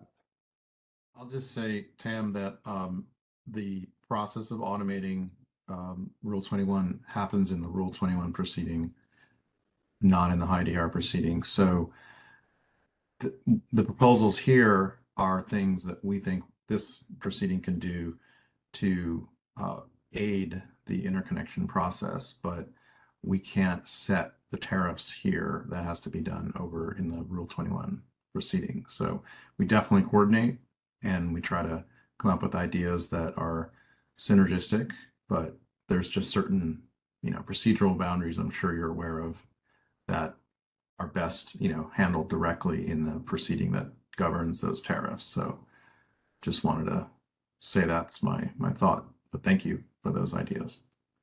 Yeah, quick follow-up, Gabe, and then I'll yield the floor here. The ICA is being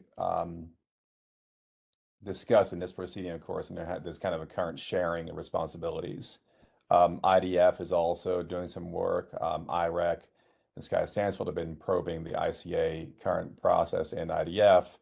And so it might be helpful, and maybe I'll follow up with you offline, Gabe, to have some kind of scoping ruling to clearly delineate what is being done in this proceeding versus Rule 21, because Rule 21, of course, is classically very delayed, and it can take 5 to 7 years for things to be resolved in that proceeding.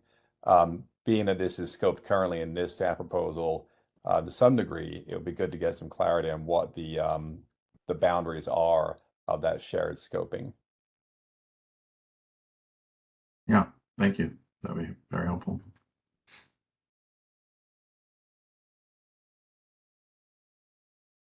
Okay, and I see next Michael Bridgian from Southern California Edison. I'm unmuting you now, so go ahead, ask your question or provide the comment. Thanks, everyone. This is Michael Bridgian with Southern California Edison. Thanks for the presentation and today's workshop. No question here, just a brief comment. On behalf of SCE, I wanted to express our appreciation for the thoughtfulness and comprehensiveness of the staff proposal. SCE feels this staff proposal really demonstrates Energy Division's understanding of the challenges we face and the underlying causes for those challenges. So we're really looking forward to partnering with Energy Division to implement the staff proposal and ensure that our grid is ready to support the future demands of our customers. That's it from me. Thank you. Thank you, Michael. Okay, and I think next we have Claire Room. Claire, could you introduce yourself? Go ahead, you're unmuted now.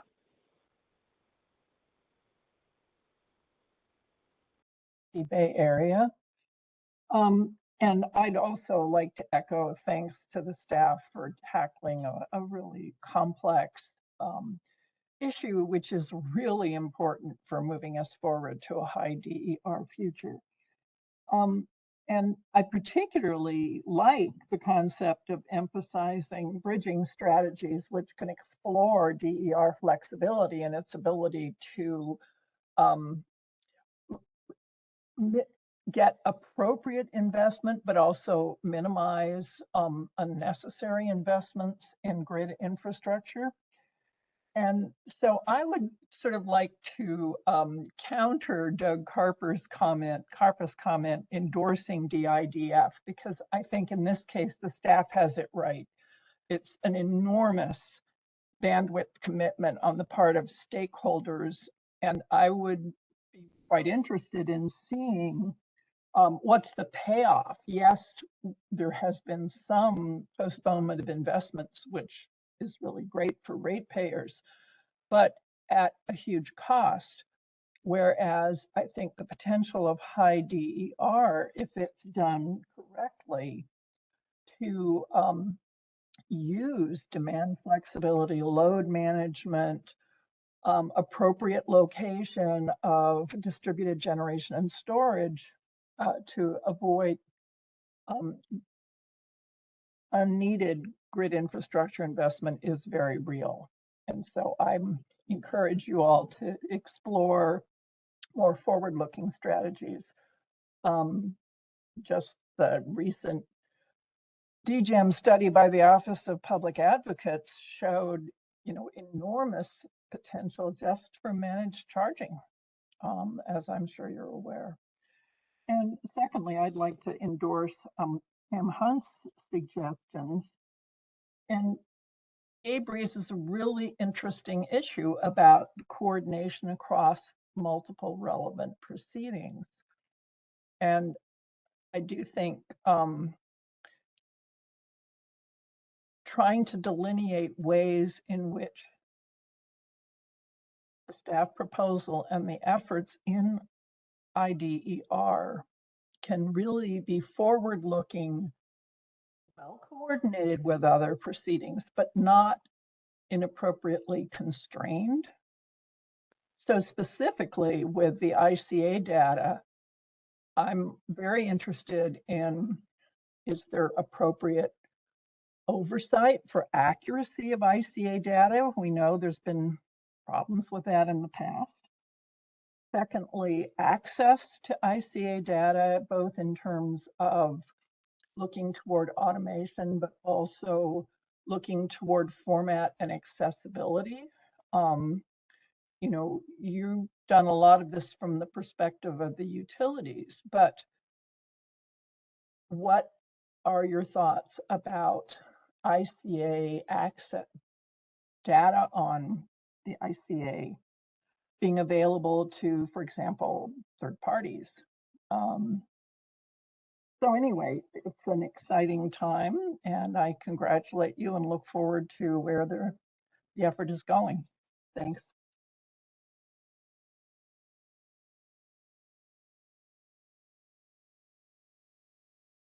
Thank you for your comments, Claire. Yeah, I wanted to reiterate on the distribution investment deferral framework. And we do have some analysis as you know in the staff proposal, as well as the full set of reports that come out annually that detail what is going on in the DIDIF framework and the results that have you know, the results and outcomes. And you know, it is not as great as we would hope it would be. And I just want to reiterate that, you know, the next step in track one of this proceeding is to look at the DIDIF framework more holistically. And we welcome any comments and suggestions that you have in comments to the staff proposal. And I think a lot of the areas that you mentioned for ICA as well, you know, transparency, accuracy, and usability are all featured heavily in the staff proposal. If you have any, you know, additional questions after reviewing the sections or additional comments, you know, please leave them formally in comments as well. And yeah, one last comment about distribution deferral or non-wires alternatives. The current DIDIF framework, you know, has not yielded the success that we hoped for, but there are other non-wire alternative frameworks, such as load flexibility, and that's a new type of NWA or non-wires alternative that we definitely want to explore. So we haven't given up on the idea of non-wires alternatives, but DIDIF itself as a sort of fixed point in time, a fixed point on the grid deferral framework has not yielded the kind of results that we had hoped for, but there are other frameworks that we want to explore.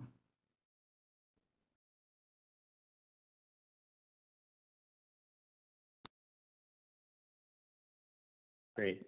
I think I'm going to take one more question from the raised hands here and then move on to the Q&A for a little bit, just so start covering both evenly. But the next is Sky Stanfield. Just sent you a request to unmute. Go ahead and introduce yourself and then give your comment or question.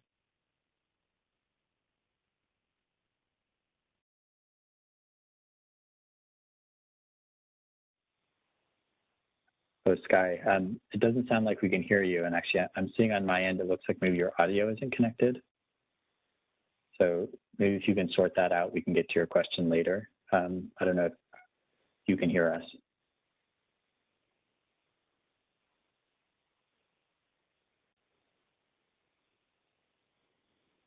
Okay, we're still not hearing you, Sky. If you can sort that out, I'll come back to you next time around. But for now, I'm going to move to Ellie Van Skyke. Ellie, do you want to since you request to unmute, go ahead, introduce yourself and offer your comment or question. Hello, can you guys hear me okay? Coming through clear. Okay, great. Yeah, this is Ellie Van Skyke. I'm from the Public Advocate's Office. And I just wanted to ask a maybe clarifying question about one of the staff proposals. So in the near-term forecasting section of the staff proposal, you guys mentioned bottom-up forecasting and specifically bottom-up known load data. And in the staff proposal, you say, or other similarly reliable data on load growth. And I was just wondering if you could provide some examples of near-term data that is as reliable as known loads or energization applications, because from my understanding, and admittedly, there might be some gaps in my understanding for sure, that energization applications or known loads are the sort of end-all be-all, like the most reliable form of data in terms of when and where load will occur. And it seems like other forms of data would fall more into maybe the pending loads category with like a little bit of less certainty. So I was wondering if you had any specific examples of near-term data that's not energization applications, but maybe as reliable as energization applications.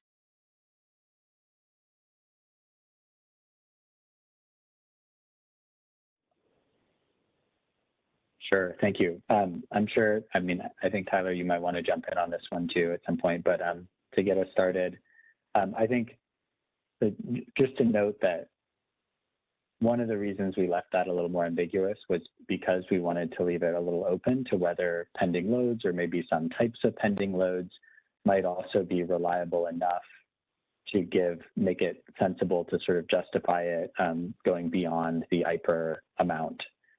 So that's something we wanted to leave open to party comment. We asked a question about that in the pending load section. I think the answer to your question in the most simple form is that yes, known loads I think are the most reliable form of data. To give an example of something that seems like it might be like similarly reliable, you could imagine required port electrification. So when there's a legal requirement for a large piece of infrastructure to electrify, that infrastructure is not moving, the requirement is very unlikely to go away, but it has not yet turned into an energization request. That could be an example of something where maybe some analyst could understand that that is a very reliable piece of bottom-up data on where load will appear, but it would not yet be a known load. I would just say, I think I agree with you that there's probably not too many that really match that same level of certainty as known loads. And yeah, Tyler, I'll pass it off to you if you have anything to add there. No, I think you covered that well, Danny. I would agree that known loads are the gold standard really. And a lot of these other things, like the example that Danny gave, these requirements, these things that you can, pretty certainly count on, but are not attached to a request for service, could also be seen as pending loads. And even though they are fairly reliable, or very reliable even, and I just want to echo what Danny said on like kind of leaving the door open for pending loads or potentially some subsets of pending loads to be able to exceed the IPER, similar to how we are recommending known loads do.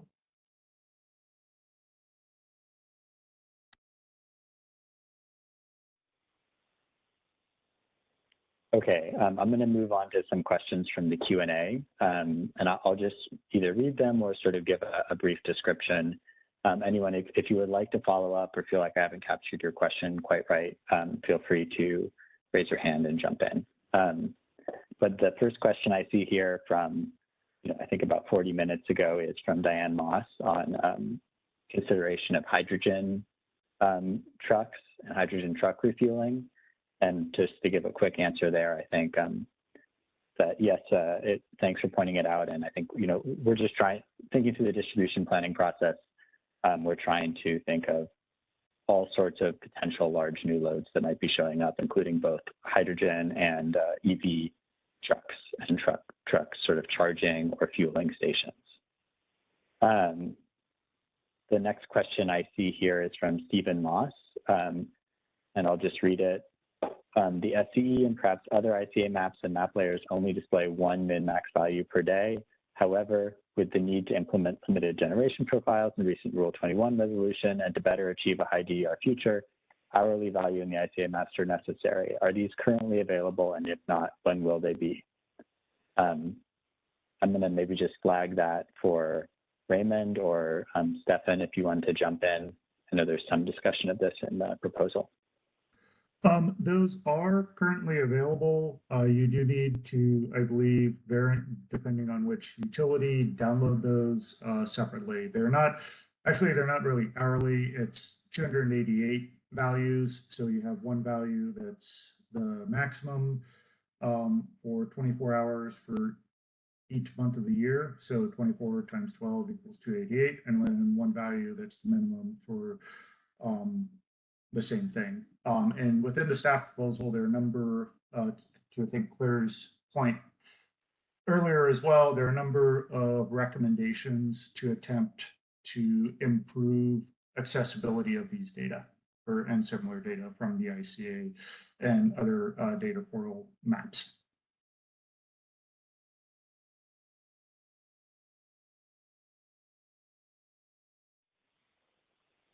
Thank you, Stefan. The next question I see here, and then maybe we can switch back to raised hands, is from Eric Ritter. Sorry,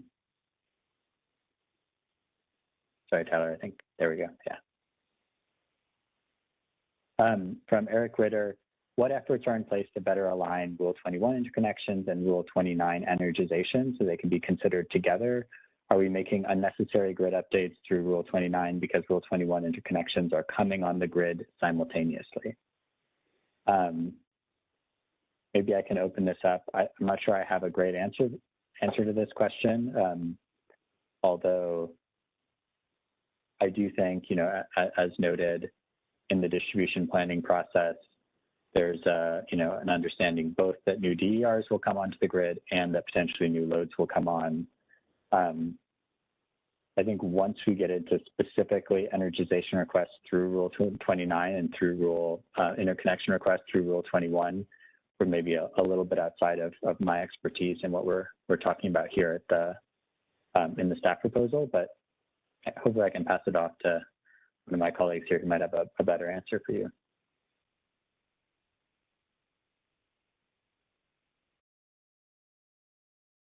It might be helpful to hear from Eric a little bit more of what he thinks is the issue here. If you'd like, you could verbally sort of elaborate on the question. We might be able to better respond.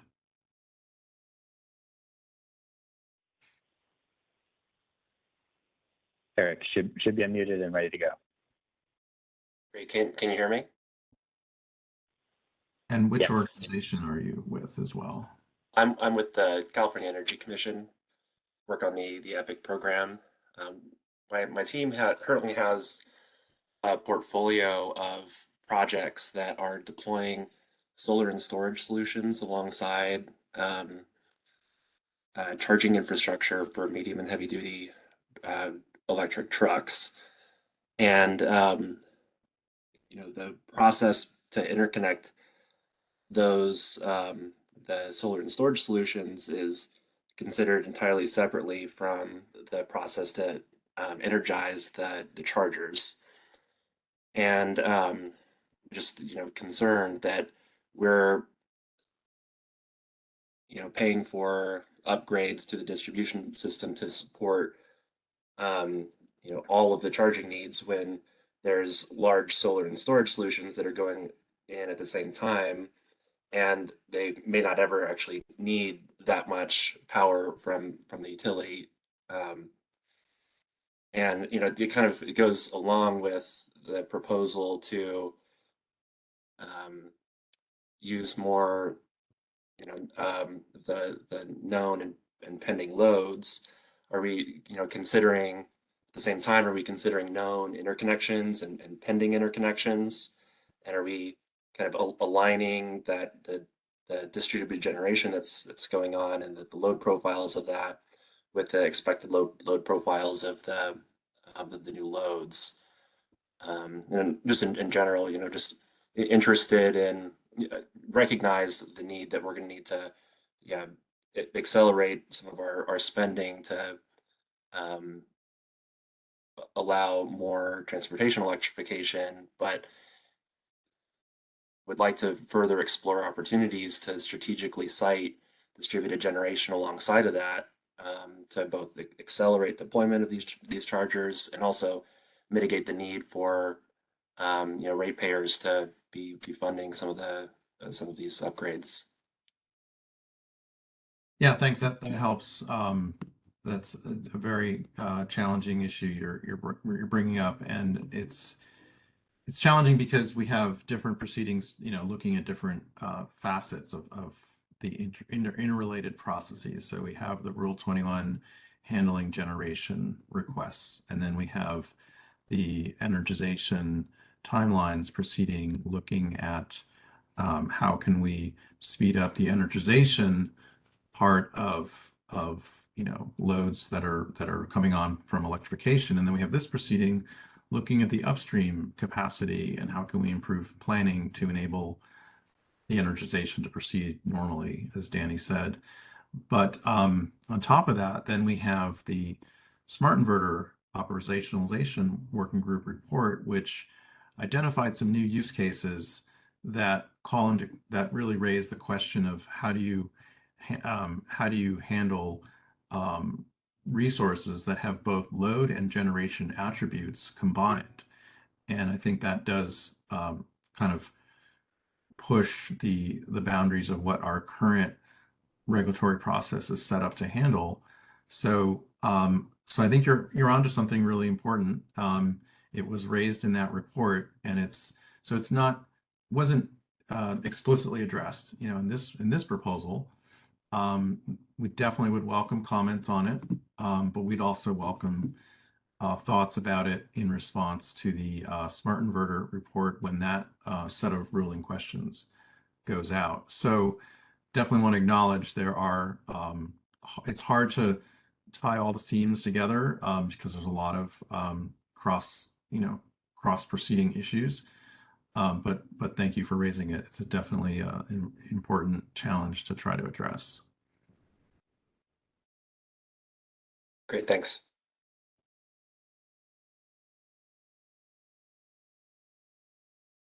Okay, I'm going to move back to the raised hands.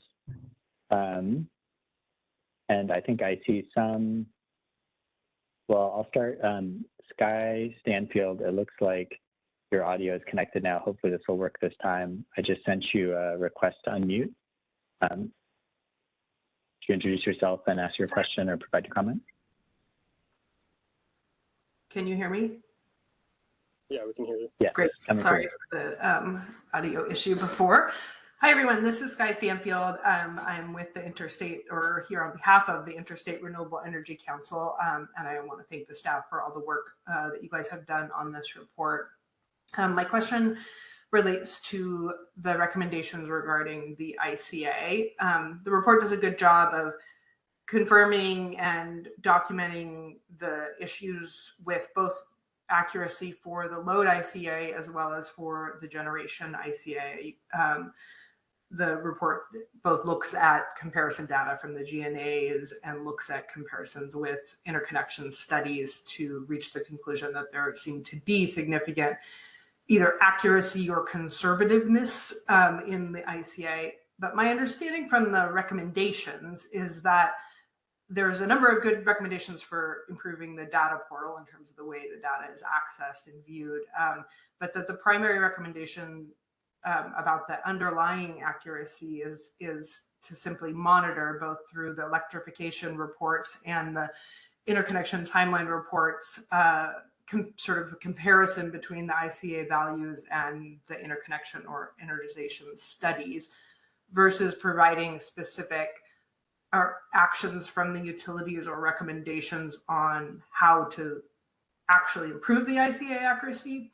So first, is that a correct characterization of how you're planning to address the accuracy issues? And then if you can address why you decided not to actually be more proactive in asking the utilities to address the accuracy issues versus monitoring the data further. Because I feel like you laid a pretty good, we have a pretty good sense of the fact that there is a problem based on what was documented, but it seems like we're just looking at more documentation.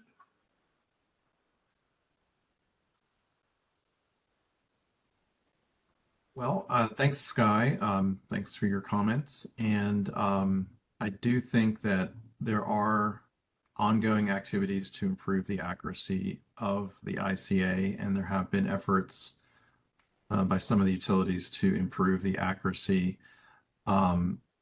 If you have suggestions for things you think should happen, we're definitely open to hearing about it. But I do think that there are some efforts that have really started to show results in improvement, but it is, certainly an ongoing work in progress, no doubt about it. So yeah, we welcome your thoughts on how to better improve the accuracy. Okay. Does the staff report document what effort? I'm not sure what efforts you're referring to in terms of what's underway. Is there a place we can find that?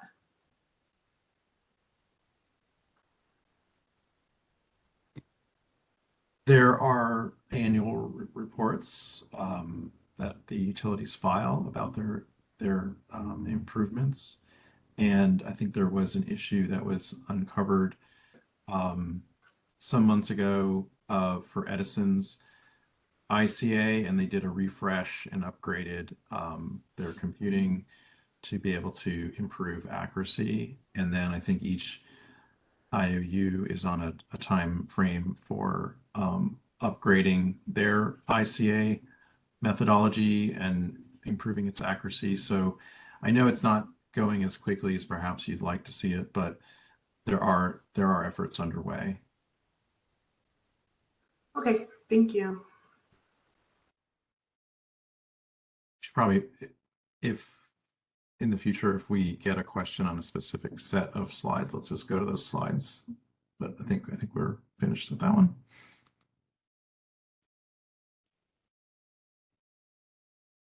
Okay, so next I see Howard Golub. Unmuting you now. Go ahead, introduce yourself and give your comment.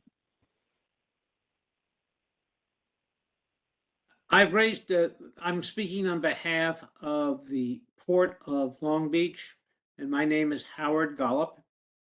And I've raised this issue with, I think, all of you in the past. So what effort has been made to include off-road vehicles in these estimates of future load growth? You may recollect that the previous studies had excluded it with no real reason given behind that exclusion. And the load of off-road vehicles is a major component of the load growth that the port is expecting, and probably of other entities as well. So I would appreciate any updates on where we are on that issue.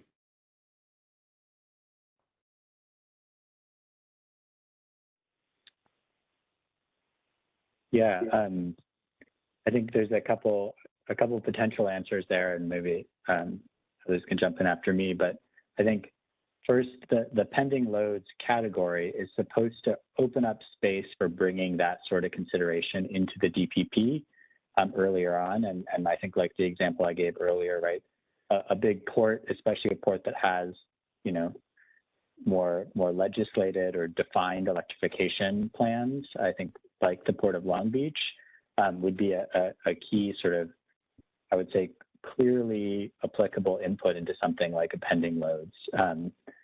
I don't want to put SCE on the spot at all, though, but I think there's already some work along these lines in some of the things like the TIGR analysis. So if someone does want to jump in and add in there, you're welcome to.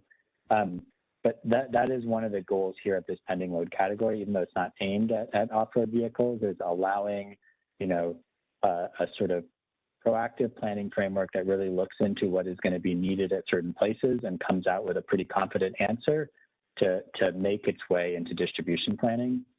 And then I think the other thing to highlight is the current work of the transportation electrification team here at the PUC to do some more planning around freight infrastructure electrification, including I think both the ports, the sort of off-road port vehicles you're discussing, and the actual trucking corridors.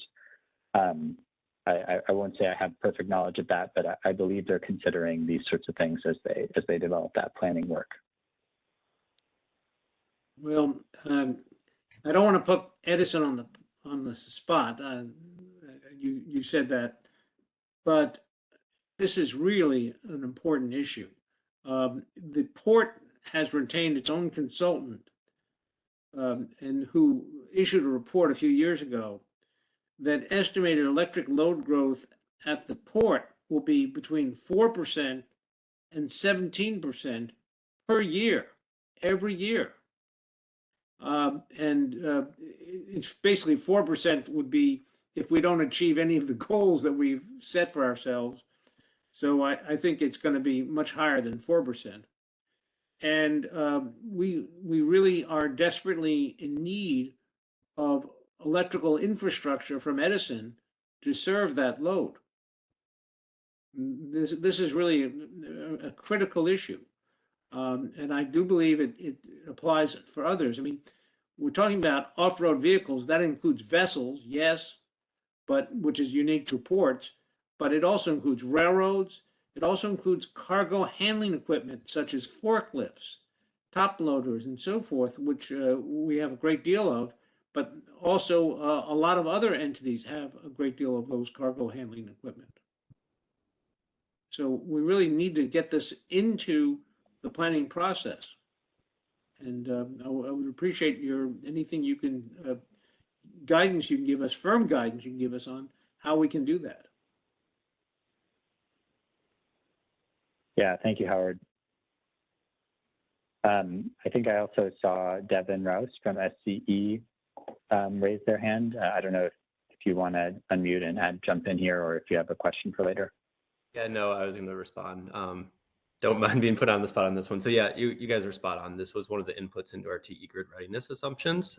So Howard, definitely, if you want to take a look at our GRC, we kind of describe in there in pretty lengthy detail how we use, I believe, the same consultant report you're referencing in our inputs. And even probably a little bit more broadly, we've included incremental forecast areas in our system planning inputs. So things that maybe weren't always in IPER when we felt confident in including those, we did include it in our known load growth. So at times that has included other sort of off-road vehicles or other sort of areas that IPER would not include in its forecast.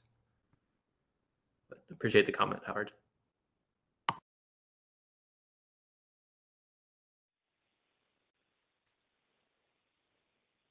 Okay, thanks all. I'm going to take, again, one more, I think, hand raise and then move back to the Q&A.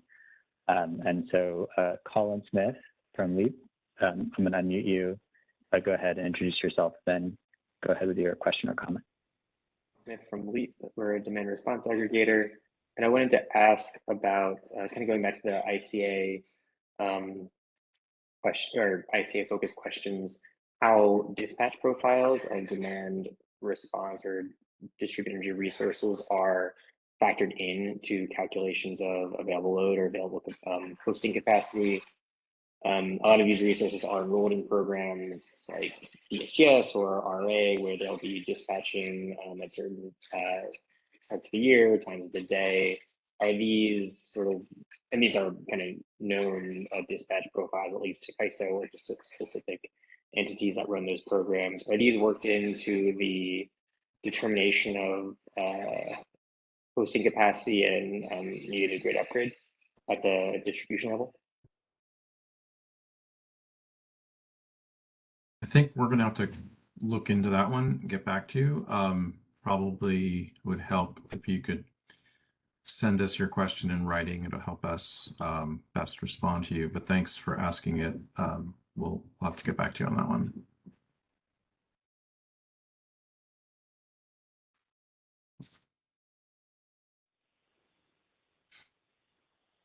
Okay, and then in terms of moving back to the Q&A, I see a question from Sam White. I know some of these questions are, I think, 20 to 30 minutes old. So just one of your questions comes up, we're getting to them slowly, but how do you consider publishing the DPP to direct new load siting, informing potential new loads about near-term capacity, such as for EV fast charging corridors?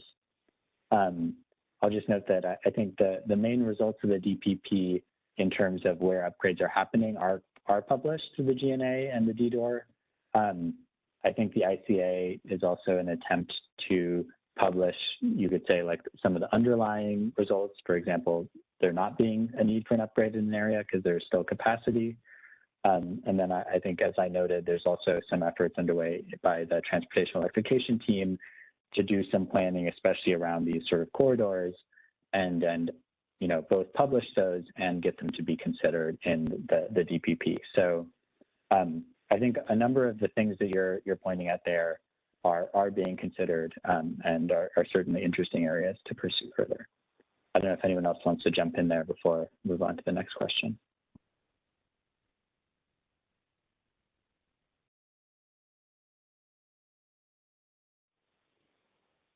Okay, there's also another question from Eric Ritter. I think we ended up covering that when we talked verbally about, you know, interconnection versus energization and to what extent they can be incorporated together into distribution planning.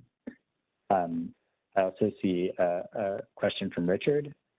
In preparing the staff proposal, did you have any engagement with the CEC on the role of the IPER in the distribution process and the idea to supplement or adjust the IPER forecasted load growth based on utility analysis? Tyler, do you want to take this one? Also happy to take it myself. Yeah, sure. Good question, Richard. We did have engagement with the CEC on the role of the IPER. We, you know, sent them some samples of the language that we were including in the staff proposal, explained to them, and had briefings with them on our the issues we had identified and the proposals that we were including to, you know, mitigate or solve these issues. And in general, the feedback we got from the CEC was very positive. They, you know, have agreed and concurred with some of the issues we've raised. And let me jump to one of the slides here. Yeah, we have this other proposal here in up-to-date utility known load project tracking and reporting with the CEC. They, you know, this is to show and share known loads with the CEC so that they can better reflect them in the IPER, and you know, also potentially do some work looking at the difference in planning in the system level and the distribution level, and, you know, potentially work on accounting for that difference. The CEC was, you know, open and interested in receiving this data and being able to do some analysis and scenario adjustments potentially, and we are continuing to work with them on these efforts.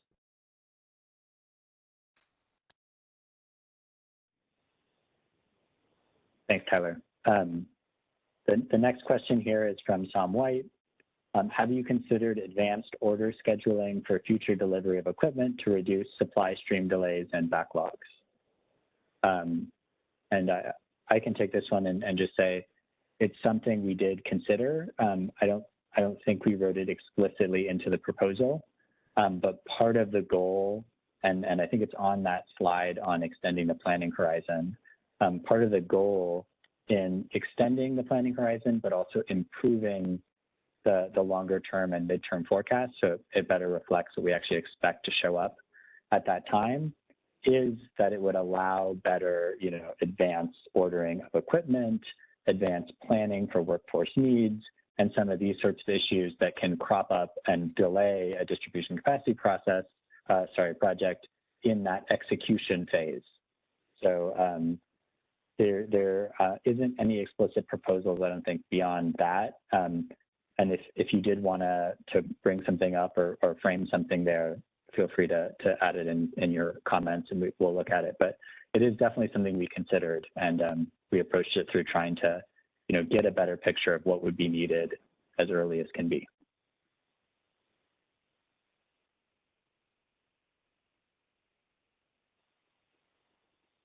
And then the next question here, and we're getting towards the end in the Q&A, is from Stephen Moss.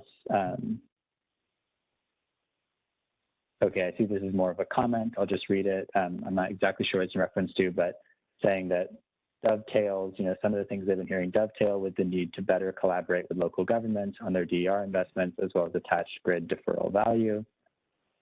I see a longer question here from Mark Hutton. Several of the staff proposals recommend that the IOUs submit a plan or evaluation via advice letter. I recognize these plans may be preliminary or high level, but stakeholders may be interested in opportunities for robust discussion about these plans.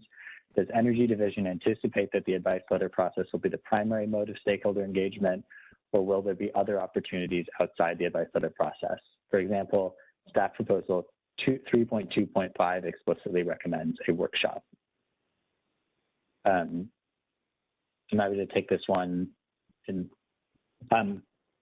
answer is yes, we've thought about these various different levels of engagement, and I think we've selected to our best sense which proposals make sense to move forward through the advice letter process, which, as you noted, offers the opportunity to protest and provide comments that way, or through the workshop process. I believe there are two proposals that require a workshop. One is the pending loads. The other one is not coming to the top of my mind right now. Maybe Tyler, you can fill in, but I'll just note that it's something we're thinking about. And, as you are the parties listening to this, if you have thoughts or want to submit comments about which should really have more robust stakeholder processes, including workshops, and which you don't feel like need those processes, that's certainly comments we would appreciate and look at before moving towards the PD. So the answer is we've thought about it, and yes, many of them involve advice letters. I think some of them also involve workshops for additional stakeholder engagement. The key one there being pending loads. Yeah, go ahead, Tyler. And I'll just jump in to fill in that the other one, I believe, is scenario planning.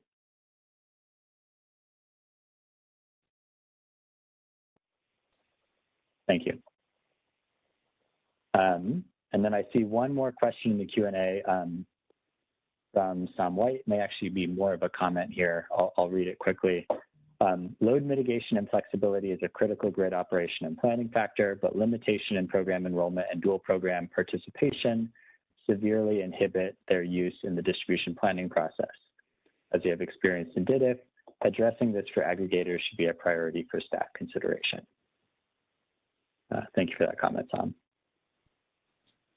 Okay, so again, encouraging everyone to keep writing in questions if you have them, or raising your hands.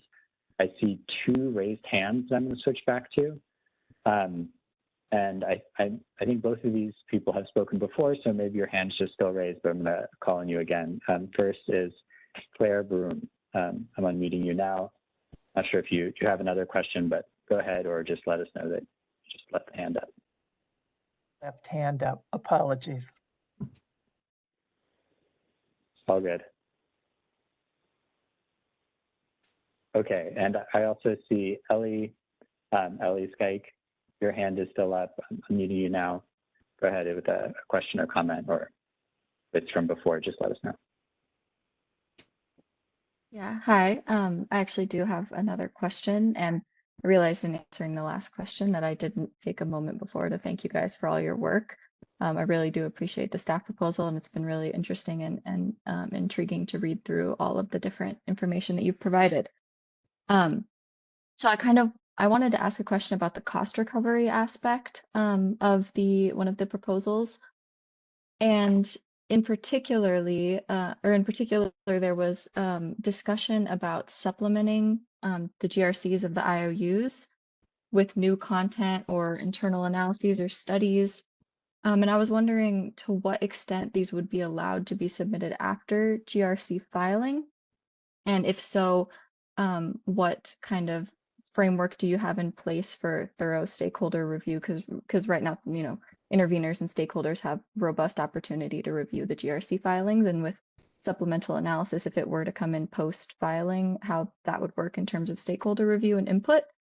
And sort of a secondary question to that would be, if the supplemental utility or potentially third-party analysis is inserted into the GRC, to what extent would that require to be fully transparent and open to stakeholder review? So, for example, like consultant studies or other, third-party sources, to what extent would their work product be required to be open to stakeholder review and potentially be tied to the IPER as well in some sort of way, whether it would be allowed to exceed the IPER in the mid or long term, or whether it would be required to be within the IPER? And also caveat on both of those questions, if that's one of those categories of you're looking for more public or kind of stakeholder comment before you solidify any of those answers, totally understand. I'm just wondering if you had any initial thoughts on that. Yeah, great questions. I think I could share some initial thoughts, but I'll say first that, I think, PAO probably has the Cal Advocates has a great sense of exactly how the GRC works, and maybe even a better sense than some of us. But I'm sure you have thoughts here, and if there's ways that you can think to improve some of what we're proposing, we definitely appreciate those comments. I'll say I think our approach was premised on the idea that the GRC process is already robust and works well for dealing with costs in most cost categories.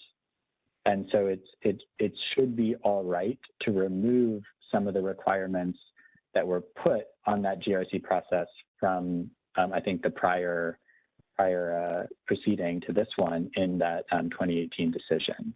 And so if you read the proposal, it's specifically removing 2 paragraphs there that I believe the first one requires that the results of the distribution planning process be the basis, and the second one that no new results from distribution planning are brought into the GRC late.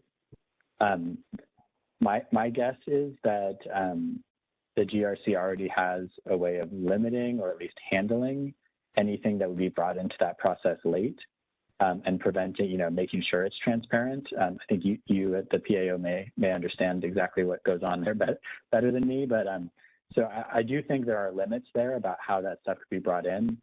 Our sort of position has been that we are going to leave that to the GRC process as it stands and not try to litigate it here in this proceeding. So I think that's sufficient. Would definitely appreciate any comments there. And then on the second issue, a similar answer. I think in many of the different GRC cost categories, there are ways that utilities estimate costs.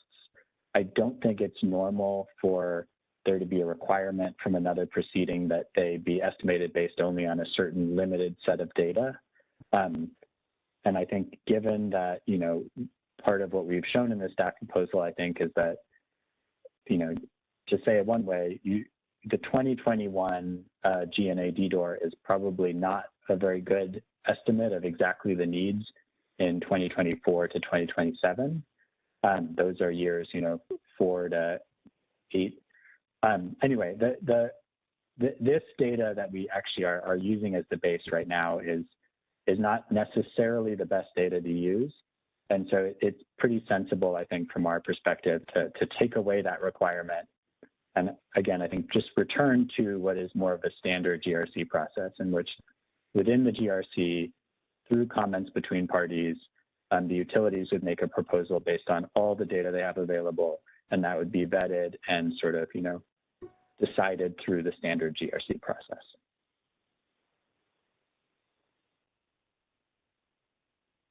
Well said, Danny. I also wanted to just take a moment to address a previous question that I didn't get to, fully answer, and so I just want to add on to the comment and question from Howard from Port of Long Beach. Yeah, the pending loads category is really like a good place to address these kind of electrification plans from a port, as Danny kind of brought up. Like here in these examples, we do have fleets that are required to electrify due to compliance, but that could just as easily be referring to a port that is electrifying. whether that be, being required to electrify for compliance issues, and or whether it's just a having an electrification plan that is, not being submitted all at once to a utility, but is, being executed over the course of many years. And so you're not submitting a whole plan all at once, but you have the business plan, the investments that you're looking to procure to electrify, and that can be brought in as a pending load for utilities to consider in the planning process.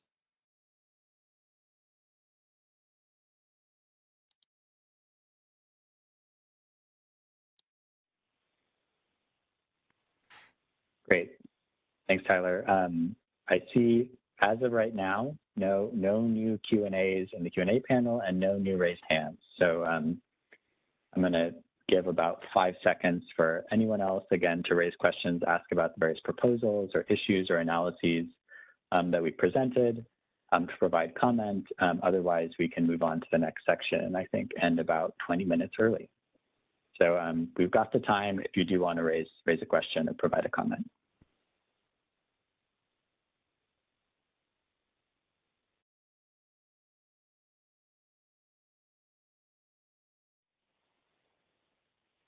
Yeah, Sam White, I see your hand up. Go ahead. Sam White for 350 Bay Area. As long as we have the time, I'll just take the opportunity to say thank you. I think this is clearly a well thought out and a fairly comprehensive effort by staff on this. There are lots of good suggestions, which I think will be broadly supporting. I think as we've seen in comments from parties, there's certainly more that can be done. But I applaud all the work on this so far, and we'll look forward to both supporting that and recommending potential further improvements.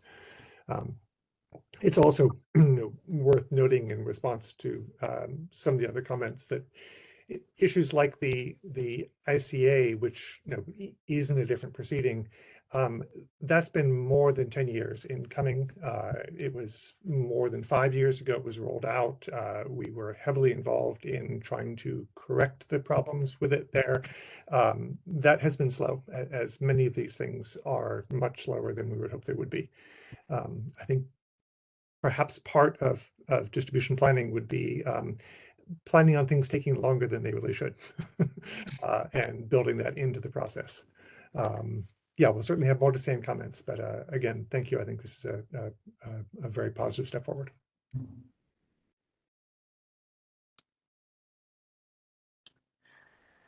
So, Danny, just want to circle back to the ICA question around DR and just address it a little bit more than we did. So the, short answer is that DR dispatch is not currently reflected in ICA.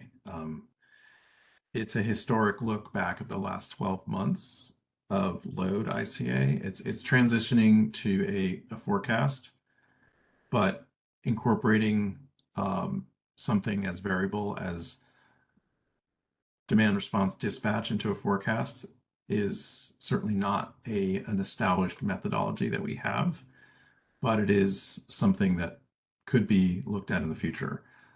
So I think it's not there now, but it would have to be developed a methodology to incorporate it in the future on a prospective basis. But right now it's based on a historic load. So I hope that answers your question. We're certainly open to your comments and suggestions on how it can be better incorporated.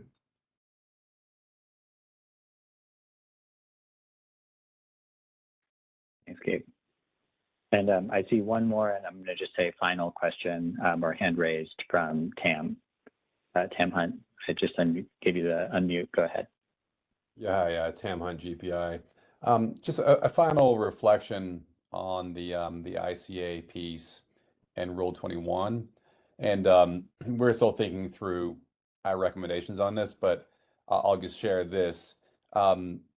In in relation to Gabe's comments earlier about scoping and the other proceeding, it doesn't seem like what has come up today regarding automation and ICA improvements would require necessarily Rule 21 tariff changes. It seems like it could be an advice letter process, or even a ruling, or even a working group, which may be within the purview of this proceeding, in which case it would be probably a lot faster time frame than doing it in the other proceeding. So maybe, Gabe, if you feel like you could maybe comment on that option. Yeah, I mean, as it was said earlier, ICA, there's a shared responsibility between this proceeding and the Rule 21 proceeding. So the methodology historically was developed through a working group process in the predecessor distribution resource planning proceeding.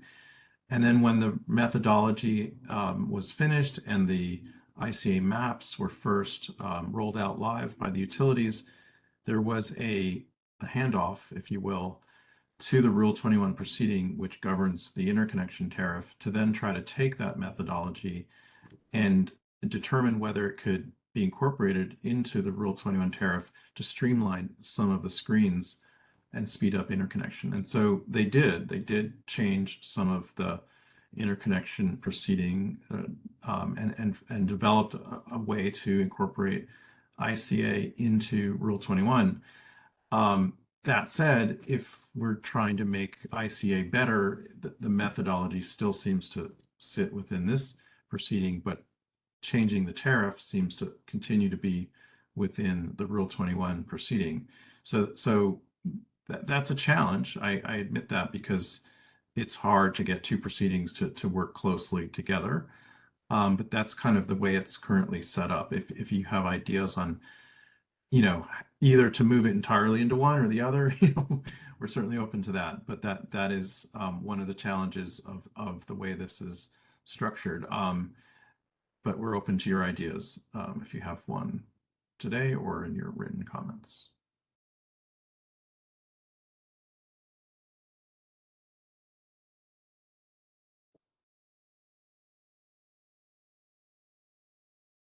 Okay, thank you, Gabe. And I don't see any more hands or comments coming in, questions coming in. So I think we can move on to the close, which shouldn't take too long and a little early.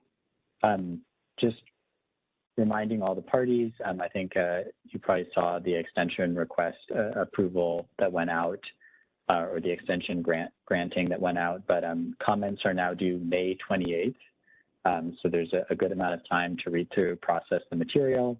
Reply comments due June 18th. And then just because of the size and the various different proposals and issues discussed, I'm going to try to remind everyone again that when you do submit those comments, please present them in the same order, using the same headers and subheaders as those in the staff proposal. I know it's a long document, so there's a lot of headers and subheaders there, but it would really help us as we're reviewing. So please go ahead and do that. I think that was also included in the ruling, so there's some instruction there. And with that, I can bring this workshop to a close. Thanks to everyone for your participation and comments, and to all my colleagues for presenting. Yeah, thanks a lot, everyone. Thank you all.